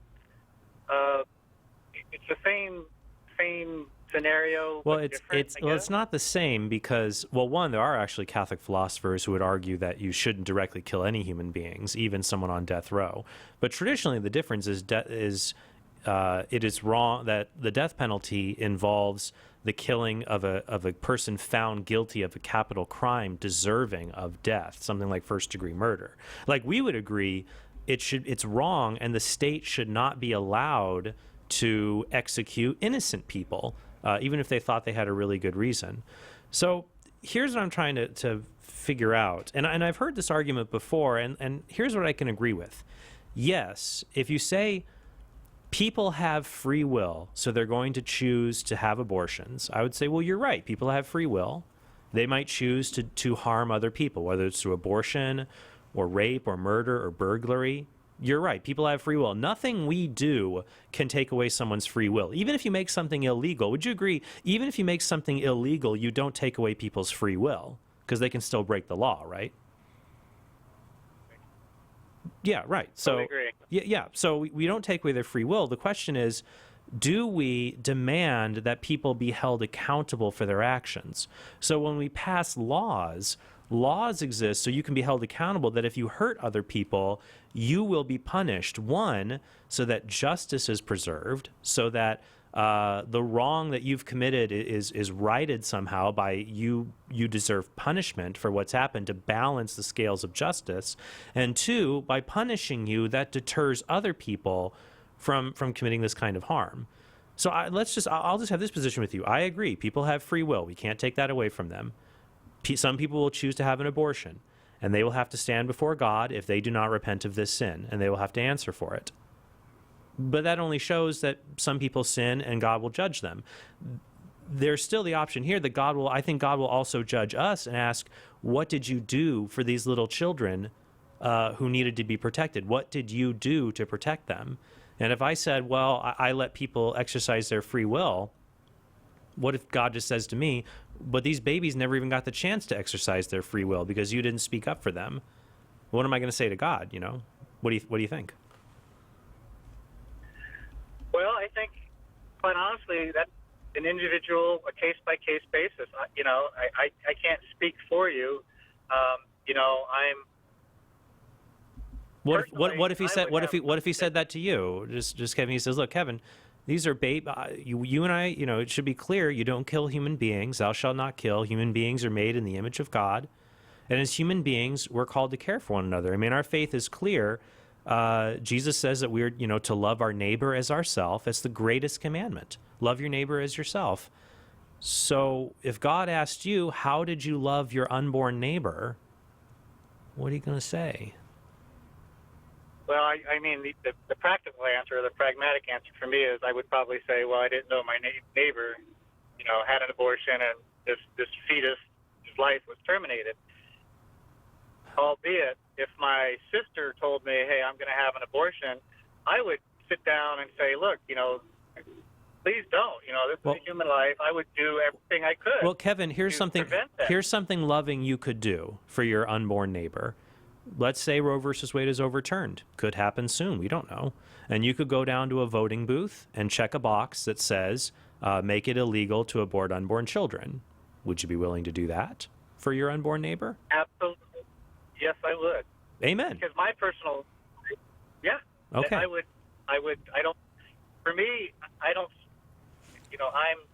wouldn't have pro-choice as an option. I'm very pro-life in my personal life, but I don't feel that the choice should be taken away from others as long as it isn't breaking man's law at this point. Right, but we could always revise man's law so that it's more in accord with the natural law that God himself gave us so that we can protect all human beings. And I think you do see that. I just hope that you'll ruminate a little bit over what we talked about, and I hope those beliefs will settle evenly. So, but thank you for calling in. I do appreciate it. Thank you, Kevin. We're asking pro-choice folks today to tell us why you are pro-choice. If you're willing to do that, give us a call, 888-318-7884. Now more than ever, we need to get good Catholic books in the hands of the faithful and those who maybe are considering the Catholic Church. If you'd like to help with that, we've got bulk book sales going right now where you can get books that you can put into other people's hands, whether family or friends or neighbors, maybe people in your parish. If you're going to put them out, get your pastor's permission, that kind of thing. But books are normally, that we have some books priced up to $16.95. Right now can be as low as $3 to $5 a copy when you purchase in bulk. Why We're Catholic, Made This Way, Delivered, Restored, Persuasive Pro-Life, all of our 20 Answers titles, all on sale at bulk prices if you go to the bulk book specials category at shop.catholic.com. There's only one Catholic Answers Live. Are you a coffee drinker? If so, you can now enjoy a coffee roasted to perfection by the Carmelite monks of Wyoming. Delicious Mystic Monk coffee is roasted and prepared by monks in a hidden cloistered monastery and is available in over 25 varieties. All Mystic Monk coffees are works of perfection and labors of love. For more information on how to purchase Mystic Monk coffee, visit mysticmonkcoffee.com. That's mysticmonkcoffee.com. Peggy Normandin. I was really pretty vain in my mid-20s. I was consumed with all those, superficial trappings in life. Well, during this time, I had a dream where my grandmother appeared to me. She was a very loving, plain, modest woman of great faith. Well, in the dream, she was absolutely radiant. And she said, "This is what I look like now. Everything is perfect in heaven, Peggy. This is all that matters." What a powerful spiritual wake-up call that was. Call Me Catholic with Peggy Normandin. Saturdays at 1 p.m. Eastern on EWTN Radio. Call now with your question. 888-318-7884. This is Catholic Answers Live. Welcome back to Catholic Answers Live. Why are you pro-choice? If you're willing to answer that question, give us a call, 888-31-TRUTH. We start this segment with Rocky in Tulsa, Oklahoma, listening on 94.9 FM. Rocky, why are you pro-choice? Well, I'm not particularly pro-choice in the sense that I don't believe that you should just be able to just choose. I am pro-life with an addendum that and as is always put forward, that rape is a very significant issue, and that would just be it seems to place a very large burden on the woman to be required to carry that, to give birth to that child and to raise him. Sure. And Rocky, go ahead. Go ahead. Sure. No, you go. I agree with you. When people ask me, what do I think about abortion in the case of rape? I mean, it's easy or it's tempting to just want to say, well, I think it's wrong. This child shouldn't have to be punished for the crimes of his father. But I do think we have to honestly confront this and say it's a grossly unfair situation. And it's just awful that here's a woman who never intended to become pregnant, who now is pregnant and has a child, and it has to be forced. There are one of three options she is going to be forced to do, and they're all carry incredible burdens. She's either forced now to have an abortion, forced to place her child for adoption, or forced to raise this child. And those are three things no one should ever be forced into doing. And so it's just incredibly unfair. And I think what's hard is when we look at situations, it's hard for us when we're confronted with no good option or no just solution. There's nothing we can do to make this woman unraped, for example, unless we invented time travel or something like that. We're stuck with this, and it's like, oh, it's just unfair. But then there's nothing we can do about that. So I think we have to just sit there and say, okay, yeah, this is unfair, and a lot of the injustice here we can't change, but the least we can do is try to find the least bad option moving forward. We can try to not add injustice on top of this. So for me, it was wrong for this woman to be raped and forced to become pregnant. But what do we do to remedy that? Do we force do we have this woman now become an accomplice to the death of her child? Or do we give her support during this time? And I think that, and you can tell me if I'm wrong about this, Rocky, I think a lot of people, they support abortion in the case of rape because they feel like, well, at least this will help the woman maybe move on from this. She won't be pregnant anymore. She won't have to endure this. But the thing is, the memory of the rape will still live on, and abortion, ending the life of her child, that trauma will go along with her as well. So the question is, the trauma of rape will continue. Do we want to add the trauma of abortion to continue along with it? Or maybe try to redeem this evil however we can with a child whose existence is always good? So you see what I'm saying there? Yeah, I would agree with that. Absolutely, I understand exactly where you're coming from. I would only say that I think it's reasonable. Say just perfect world, and this is something that happens once a year, to allow that option on a legal level, and on top of which, because it doesn't only affect the woman, but it affects the child. I'm quite certain that being a child of rape is equally, if not more, damaging There's always a possibility that you don't know, but right. still. But Rocky, I would put it this way, though. Number one, I mean, suppose when you go out in the world and you're on the bus, you're on a train, in an airport, it's all travel examples, you're out and about, you could walk by somebody and not know it, that they were conceived in rape. And I don't think that would, if you found that out, I don't think you would think to yourself, this person, maybe it would have been better if they had never existed at all. That all of us, we come into this world, and it's funny, we don't get to choose our parents. It's the great lottery of life, you know. God providentially orders us to be born to certain people. And I think sometimes we wish, like, I wish I could have been born to so-and-so. I would, wouldn't it be great to be Trent Zuckerberg? Maybe. I don't know. Sure, you might have a lot of opportunities. I don't know how Mark Zuckerberg is as a dad. He seems a very caring individual. But the thing is, we don't get to control who our parents are. There's a lot of things we don't get to control in life. We control how we respond to the situations God has given us. So some people are born into very difficult situations. So as human beings, what do?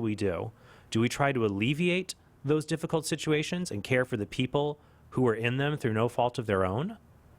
Or do we just try to end their lives because they're in a difficult situation?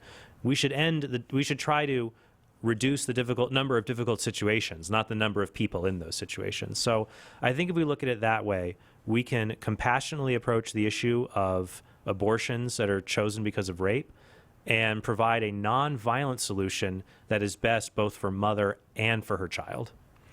Rocky, we will leave it there. I hope that was helpful. Thank you very much for that call. I mean, Trent, on a planet of 7 billion people, one would, just knowing what one knows about human nature, there are millions of children conceived in rape, one would assume. Well, in the United States, to put it this way, I mean, we know that there are about 10,000 abortions that are obtained every year because someone is conceived in rape.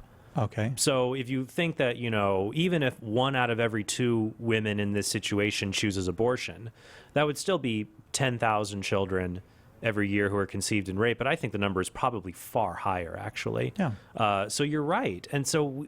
And we know of many children who talk about the fact that they later learn that in life from their mother. Yeah. And they're so grateful to their mother. They're not like, I wish I had never existed. Yeah. I mean, some people may feel that way, but if you come to the belief, I wish I had never been born, then I think what's required there is counseling and help to understand, no, you are a valuable human being. You matter.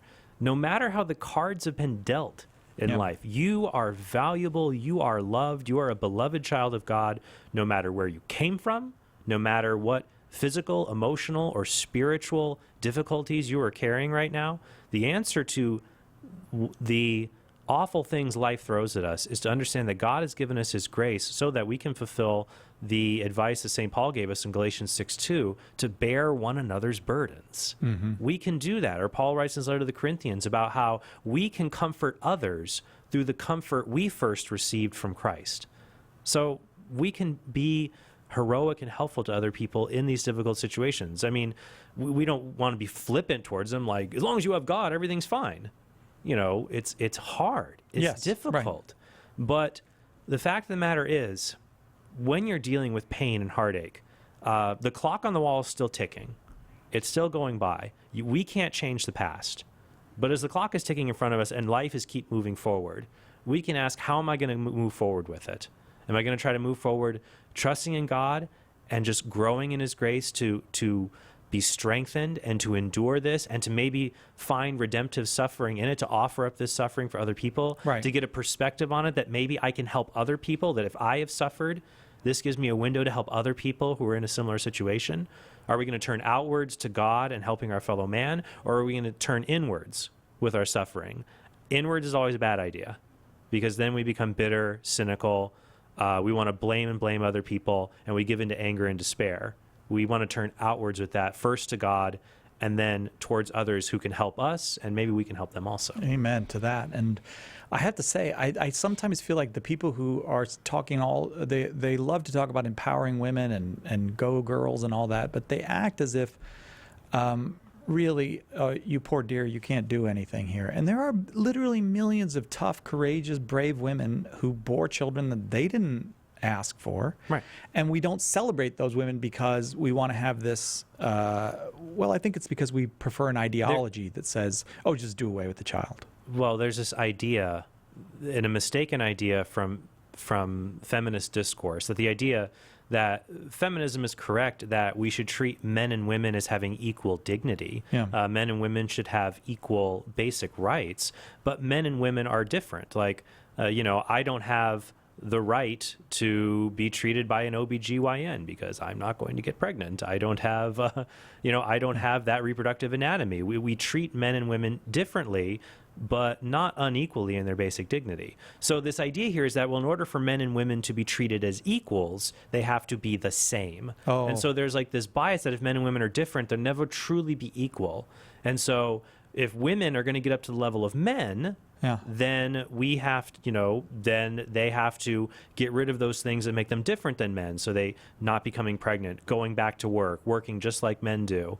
And then what happens to the children? I don't know. They're either aborted or they're raised in some kind of daycare conglomerate. When actually, no, men and women should be treated equally. You can be equal and different by being complementary to one another. That we're not just individuals jockeying in a rat race to try to get the most income and the most happiness in life. That's not what it's about. It's about living out the vocations that God has given us. He may have called some of us to marriage, some of us to priesthood or religious life. Within vocations, some may be called to full-time employment, men or women. For example, my dad raised us. I was raised by my dad stayed home, my mom worked. So I'm not opposed to women working or things like that. But I do think that we can treat men and women as equals, but not try to turn women into men by getting rid of their reproductive potential or getting rid of the children who they reproduce through abortion. Why are you pro-choice is our topic today. If you're a pro-choice person and you'd like to tell us why, give us a call, 888-31-TRUTH, the number. Trent Horn is our guest. His brand new book is out now, Made This Way, is available at shop.catholic.com. We'll be right back with more Why Are You Pro-Choice after this on Catholic Answers Live.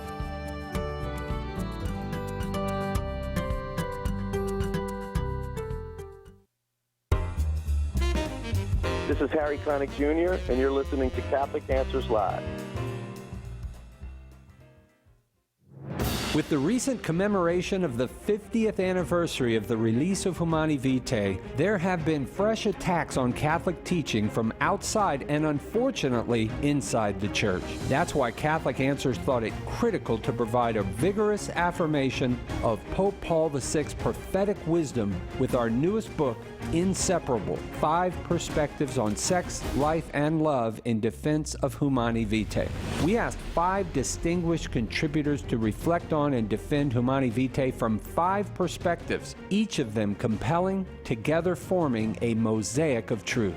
Don't be caught uninformed when the topic comes up among friends, family, and coworkers. Order your copy of Inseparable today by calling 1-888-291-8000 or by visiting the shop at Catholic.com. Is the Church wrong on contraception? In a culture that worships the pursuit of sexual pleasure, the Catholic Church's teaching on contraception can seem archaic and unintelligible. Its critics say it's outdated, theologically unfounded, and even harmful. And even faithful Catholics can have difficulty explaining this moral teaching. Catholic Answers is out to change all of that. That's why we've just released Trent Horn's dynamic new DVD, The Case Against Contraception. Using scripture, papal and magisterial teachings, natural law, and new insights provided by social science and medicine, Trent puts forward a compelling case for Catholic teachings with his trademark charity and persuasive graciousness. Be prepared to give a defense. Order your copy of The Case Against Contraception today by calling 1-888-291-8000, logging on to the shop at Catholic.com, or asking for it at a good Catholic bookstore near you. How do you use the Catechism of the Catholic Church? Many times we are confused about certain doctrines. Let's talk about using the Catechism to find the proper answers on tomorrow's Take 2 with Jerry and Debbie. Now let's return to Cy Kellett and Catholic Answers Live.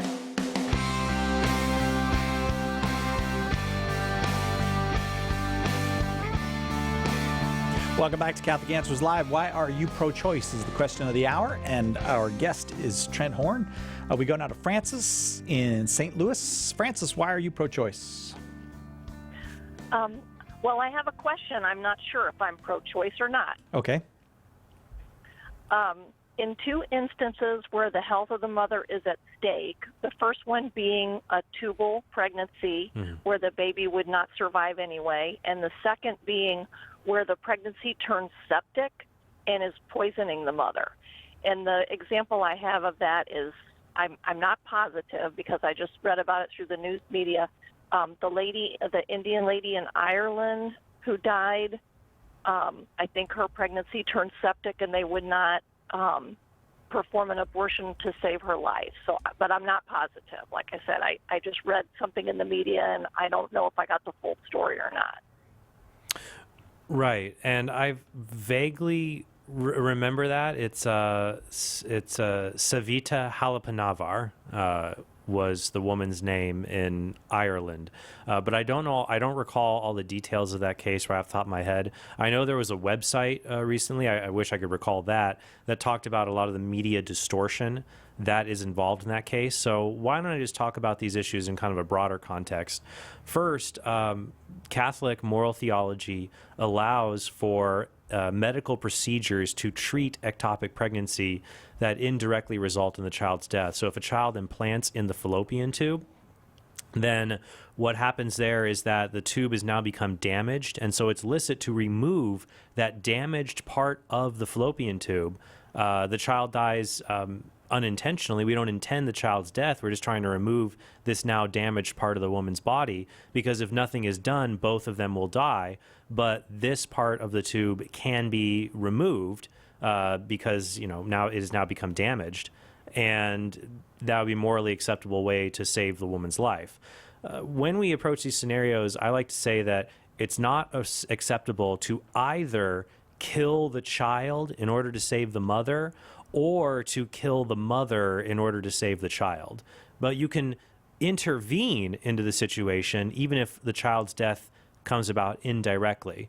So other cases of pregnancy where if you have an infection, things like that, you can treat it with antibiotics or other care.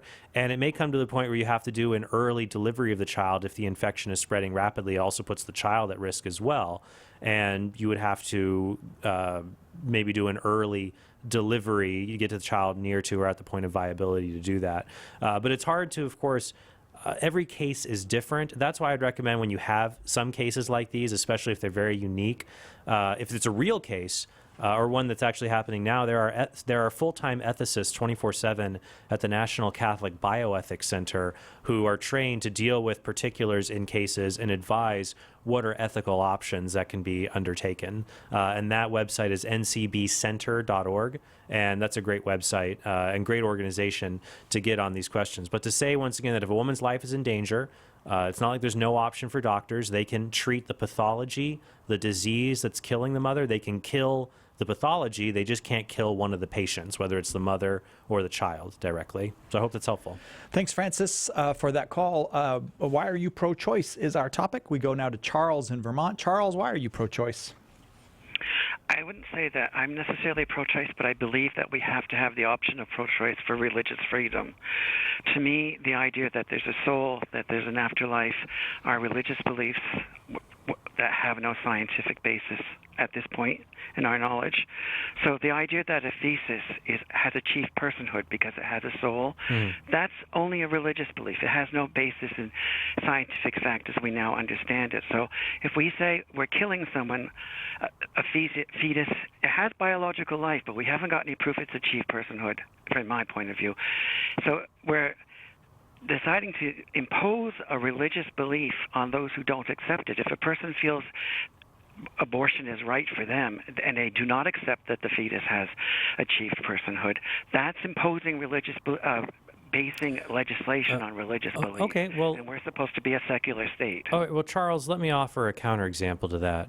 Suppose someone believes it's okay to kill their newborn infant because their religious belief is that you don't get a soul until you can talk and say words. That's when the soul has entered the body, when you can say words, talk, things like that. Or at the very least, they don't believe that a 1-month-old newborn is a person. It doesn't have a soul. And that's not a totally out there belief. The philosopher Peter Singer has argued that we shouldn't consider newborns to be persons in some cases. So do you think laws against killing newborns impose the religious view that newborns are persons or that they have souls? What do you think about that? I think the idea that it has a soul or doesn't have a soul is irrelevant. A newborn is a person from the point of a scientific point of view. Okay, let me ask you. It isn't the point of whether it has a soul or not is the issue. I agree. I actually agree with you. And in fact, the Catholic Church does not have an official position on when the soul enters the body. There are proposals for it, but the Church has not defined when exactly the soul enters the body, and that the Church's opposition to abortion is based on the fact that the unborn child is a human being. So let me ask you a question. How do you know a newborn is a person? I guess, how does science show us that someone's a person? Is person a scientific category? What is a person? Well, maybe I'm using the wrong word there, but because that's what they've said about the Church has tried to say it has personhood, and some states have tried to say, what would you call it? A fertilized egg in the ovum in a woman has already achieved personhood. There's been the proposal to make that the law in some states. That's right. But personhood is basically, I think, that you can show that there's feelings, that there's self-awareness to some degree, at least. A cat has a bit of a self-awareness, and I think you can do that with a baby. Well, are cats persons? They're sentient beings. Maybe that's the word we need, sentient beings. Right, but what do we do? But we euthanize probably millions of cats in this country. Are we? It's not probably a good idea. It's still probably a sin. Is that on? If you want to use that word. Is the euthanizing of millions of cats on par with, when the Nazis gassed millions of human beings? There's a hierarchy of sentient beings. All right. Well, let me put it this way then. Let's try another sentient being. Rats are sentient. Obviously, they can figure out things in the world. They can be pests. Is it murder to fumigate a barn and kill a bunch of rats? Yes and no. You're killing them. You're committing an act of killing. Should we put the should we put the farmer in jail for fumigating his barn? No. Why? Because he's been attacked. It's self-defense. Okay, so all right, so it's okay to kill rats even though they have sentient feelings. So sentience, it shows, is not okay to kill persons, because if he found a bunch of babies in his barn, human babies, he couldn't just go and kill them, saying, I don't know who these babies are, and I don't want to have to take care of them or drive them down into town. I think, would you agree, there is a difference? There is a clear, obvious difference between killing a rat and killing a newborn baby. Yes, because the babies don't pose a threat. Okay. If you kill a baby, should you go to prison? Yes, but the reason is that we don't want our own children killed. A lot of our laws are based on, if that is allowed to happen, it could happen to us.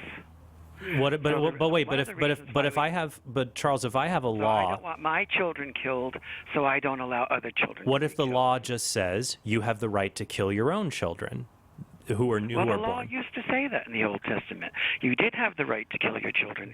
Where does it say that? Where? Deuteronomy. Where? You have the right. In Deuteronomy, it says that if children speak back to their parents, they have the right to have their children stoned to death.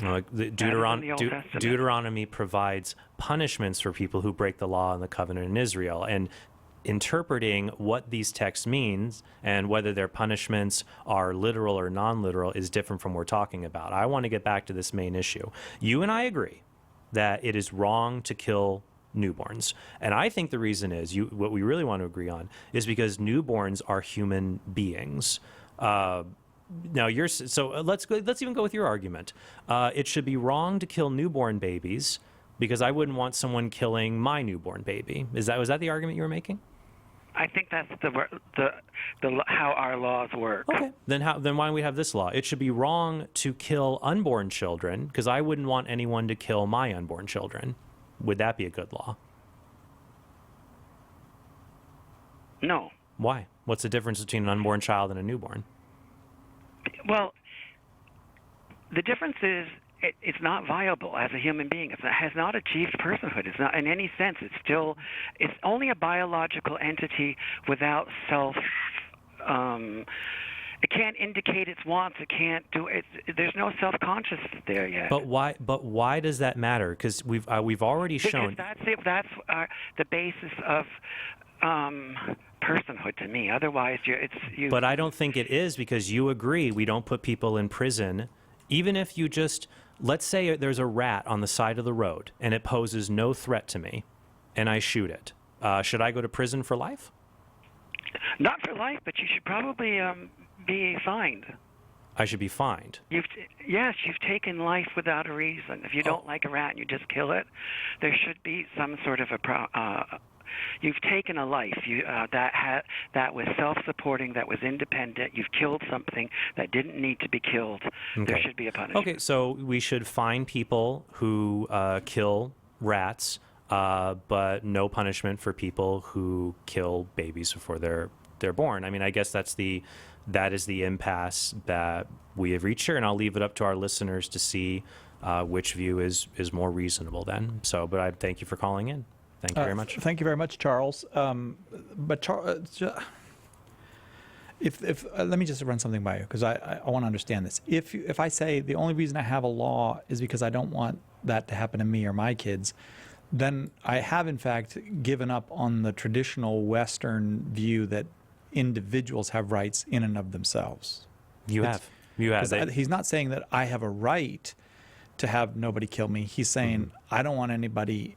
I can't be killed because he doesn't want that to happen to him. Yeah, and that's a very modern positivist view of law and where that comes from. And also, I think what we saw on this call demonstrated is the idea of personhood, what makes someone a person, that when you choose qualities like sentience, the ability to feel pain or be aware of your surroundings, here are the problems, is that there are many animals who have the same sentience as humans. As a newborn is just as sentient as a rat or a pigeon. So here is the problem, that either, according to Charles' view, you should be fined for killing a rat or fined for killing a newborn. Oh, you killed your newborn, that'll be $100 there. And, you killed your newborn and you sped off to the casino to gamble. Yeah. 2 fines. It's either speeding and killing the baby. It's either a fine for killing a rat and a fine for killing a newborn, or it's prison for killing a rat and prison for killing a newborn, because they're both equally sentient. So the punishment should be equal. So clearly the difference, what makes a newborn valuable, cannot be sentience. It has to be something else what makes a newborn different than a rat. It's a member of the human community. And guess what? An unborn child is a member of the human community as well. And people say it's not viable. Of course it is. It's viable from the moment it's conceived. The child just can't live outside of the womb. But who cares? They're not meant to. Why not just treat them with respect in the one place they're meant to live? I want to go to a break, Trent, but I want to ask you just one other question. Sure. Can the idea of human rights survive in a society that gives up on God? Because even Thomas Jefferson, who wasn't much of a believer in anything, he said, human beings are endowed by their creator with certain inalienable rights. If we stop believing in a creator, are we done with rights then? Is it all just a power struggle after that? I think it is very, very difficult to sustain the idea, because think of human beings. If we all have equal rights, what makes us equal? We're very different in intelligence and abilities. Right. Well, we all have human DNA. But if you don't believe in God, how is human DNA more valuable than rat DNA? So you end up according value based on abilities rather than by your identity or your nature. And so while there are countries around the world that are very non-religious and still promote human rights, many of them have inherited this tradition from a Christian framework, from those who first founded these countries. I would say what makes me skeptical of having human rights without God is look what dictatorships and totalitarian regimes that clearly espouse atheism, that clearly make atheism a part of their framework. Look what the Soviet Union did. Look what Cambodia did, the Khmer Rouge, that when you explicitly reject God and promote atheism, you see human beings not as valuable, intrinsically valuable in themselves, but as a means to promote the welfare of the state. And so they become cogs in a machine. And if there's a cog giving you trouble, replace it or get rid of it. That's right. And so the greatest atrocities we've seen in the 20th century were committed by atheistic regimes or regimes that were anti-Christian in what they did. And so even today, when you see in communist China, you've seen, the one-child policy, forced abortions, forced sterilizations, that when you remove God from the situation, you have simply the state becomes the end-all, and human beings serve the state rather than the other way around, and you can have these injustices. I feel like when I was a kid, you wouldn't have had as many people as you have today where you say, well, a human being has rights because it's a human being. And today people go, no, they don't. And they just don't. Yeah. And I don't feel like we're making progress. And that doesn't feel like progress to me. I think that we have a long road to go to evangelize this culture, and we're just standing on the shore, like St. Paul did when he went to Athens and preached to them and said, there's you have an altar here to an unknown God. Even you recognize there's an unknown God, but I'm here through to preach the resurrection of Christ, to make him known. Preaching people say things are so terrible now. Well, in the ancient world, there are ancient writers who said things like, these people have some shame. They at least don't engage in intercourse outside. So there's stuff in ancient Rome, babies were just abandoned in the wilderness. Right. But if they had abortion, maybe they would have chosen that too. So we can go and we can evangelize just like the first Christians did. Amen to that, brother. You know what would help? Tim Staples' book, Behold Your Mother. Yeah, and I say that because we're giving it away free right now. You just go to our Facebook page. Just look for Catholic Answers on Facebook. When you go to the Facebook page, you'll see a free ebook available to you there. Get it. That's all we say. Just get it. You don't have to do anything else. Just get it. Why are you pro-choice? Call now. Trent is waiting to talk to you. EWTN, teaching the truth. Listening to your program has really touched my heart, and I just see such love and beauty, not only for Christ, but for people in general in the Catholic Church. And now I feel like I need more. I want to serve God more. I feel it so much that He's given me a gift to serve and to touch people, to love people. What would it take for me to maybe look into the priesthood? EWTN. Live truth. Live Catholic. St. John Paul II stated that, for the disciple of Christ, evangelization is a duty, an obligation of love, and the Catechism of the Catholic Church states that evangelization is necessary for salvation. So we know we're called, but how do we do it? St. Paul Street Evangelization can help. To learn more, contact us at streetevangelization.com. That's streetevangelization.com.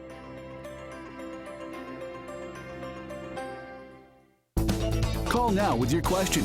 888-318-7884. This is Catholic Answers Live. Welcome back. Why are you pro-choice? Our topic for the day. We return to the phones and go to Dave in Los Angeles. I have a brother, Dave, in Los Angeles, but I assume this is not him. You'll have to tell me if it is. Dave, why are you pro-choice? Hi, Trent. No, it's not your brother. I do have. Where are you located, by the way? I don't even know. We're in El Cajon, just slightly to the east of the city of San Diego.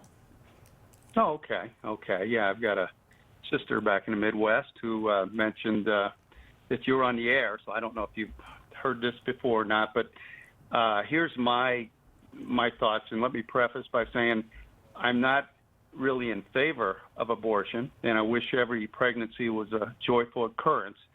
But I, like most Americans, still believe that it's a woman's right to choose. Mm-hmm. And so therefore, that's how I feel. And here's the reason. I want all children that are born into this world to be loved. Mm-hmm. But when someone does not want to bear a child, and the mother may be addicted to drugs or they'll mistreat the child or whatever, I'd rather have God take these unborn straight to heaven. It's like, what happens to aborted fetuses. Don't they go straight to heaven? And it's the same way with, doesn't God take a child who's stillborn straight to heaven? So I'd rather have that situation than children that are abused and not wanted to begin with. And some people say, you put them up for adoption. Some people will have children and they just don't want to have the child for whatever the reason. And I just think it's a better situation that God takes them straight to heaven. So I'd like your thoughts on that. Well, first, Dave, I want to sympathize with you about how you feel towards children who are abused. I mean, it just fills my heart with a sadness and also a righteous anger at these, helpless children whose parents take out their frustrations on them. I mean, these children, I was talking earlier with Cy about the lottery of birth, they didn't choose these people to be their parents. They haven't done anything to them. And even myself, I feel bad when I overreact to my own children and become angry and know they're so little and impressionable, especially toddlers, that how you raise a child until they're the age of 5, that really sets them on their path for the rest of their life. And it's such an amazing gift that God would entrust us with these immortal souls. I'm still amazed that God lets us reproduce. I mean, I have to go to the state lets us do it. I mean, I have to go to the DMV to pass a test to drive a car, and they rescheduled me. It takes 6 months here to get a license in California. But I digress. So I see where you're coming from about concern about the abuse of children and them having fit or unfit parents. Would you agree, though, that a lot of times, though, children end up in bad situations? Their parents were fine, and then maybe someone loses a job or they get addicted to drugs. So a kid can go from a situation that's good and then it can turn bad. That happens, right? Sure, okay. Sure. So what do we do? Let's say you have a good situation, the little kid's like 2 years old, but then it becomes terrible. The parents are drug addicts. Maybe the dad loses a job, gets hooked on drugs. They run drugs out of their house, prostitution. It's a horrible situation. This 2-year-old has been really scarred by all of this. Then the parents go to jail. And the kid's going to end up in foster care, and he might be bounced around foster care and get out when he's 18. Do you think we should, instead of having him go through all that, just kill him when he's 2 years old so he goes straight to heaven? No, but I think that's a whole different situation. I don't think, obviously, that's nobody's for that. But you're saying whether somebody's pro-choice or pro-life, a lot of people basically it can be pro-life, but they understand reason for pro-choice. And I think it's a whole different situation when you have a fetus that may not even, like you say, may not even have a heartbeat or anything yet, but the person that's having that child is not responsible at all and don't care, don't want the child. I just don't think it's right to force them to have the child and to have the child in a bad, terrible situation and maybe killed by the parent when they are born, when they throw them in a trash can or something. I'd rather have God. I think God's got some responsibility here. I don't think that... Dave, let me jump in because we don't have a lot of time left. I agree with you. There's a difference between a 2-year-old and an unborn child. But I still think the situation's the same. That we agree because what you're concerned about is someone growing up and having a really bad future in life. So the 2-year-old I gave you, he would also have a really bad future in life. He still might have that. But we agree, even if he might have that, what we should do is try to help him not kill him. And so if we extend that kind of mercy to a born child, I'm just saying it's the same kid. He's just younger when they're in the womb. If the child's heart isn't beating, well, then they've died, and the pregnancy won't continue. The child's just going to be flushed out of the woman's body, or the child is stillborn and the woman will miscarry. But if the child's alive and growing, it's that same little boy or girl. So my point is just that why do we not kill 2-year-olds who are going to have really rough lives? We just pray and hope we can change their life around because they're a human being. I'm just saying we should do the same thing, that if the unborn, if they're just as human, I don't think we should treat them differently just because they're a lot younger. I don't see why, because of their age and where they live, we should treat them differently. But what do you think? Well, I'm just thinking that doesn't God take these children or babies that are stillborn straight to heaven? The church doesn't teach that all people who die who are not baptized, that they automatically go to heaven. It does. We don't have a settled answer on that question. We have hope in God that He is merciful, and so that those who die without the chance to be baptized, we hope in a merciful God that they will go to heaven. But it's not something that God has clearly revealed to us. What He has revealed to us, what God has clearly told us in His revelation, He says that human beings are made in the image and likeness of God, that we, human beings, do not have the right to kill other innocent human beings, especially children. In the book of Proverbs, there are 6 things that God hates, and one of those things He hates are hands that shed innocent blood. And so for us, we may not know what happens to people who die, who will go to heaven, who won't, but we do know that we should not be responsible for their deaths. We should treat all human beings as having equal dignity and equal rights, including those who are waiting to be born. Thanks, Dave. Thanks, everybody who called today. We appreciate that you're willing to call and converse with us about these difficult topics. And Trent Horn, thanks for 2 difficult hours. That's a lot of work for you. It's important work, and I'm happy to share the gospel and the gospel of life to anyone who's willing to listen. Praise God. And tomorrow, open forum both hours, and a week from today, we will be at the conference. If you've been thinking about going to the conference, I think you can still register online, but I don't know. They may have closed it. Anyways, I'm already getting very excited about it. 2 hours of open forum tomorrow. I know Jimmy Akin's got one of those hours. We'll see you then, God willing, on Catholic Answers Live.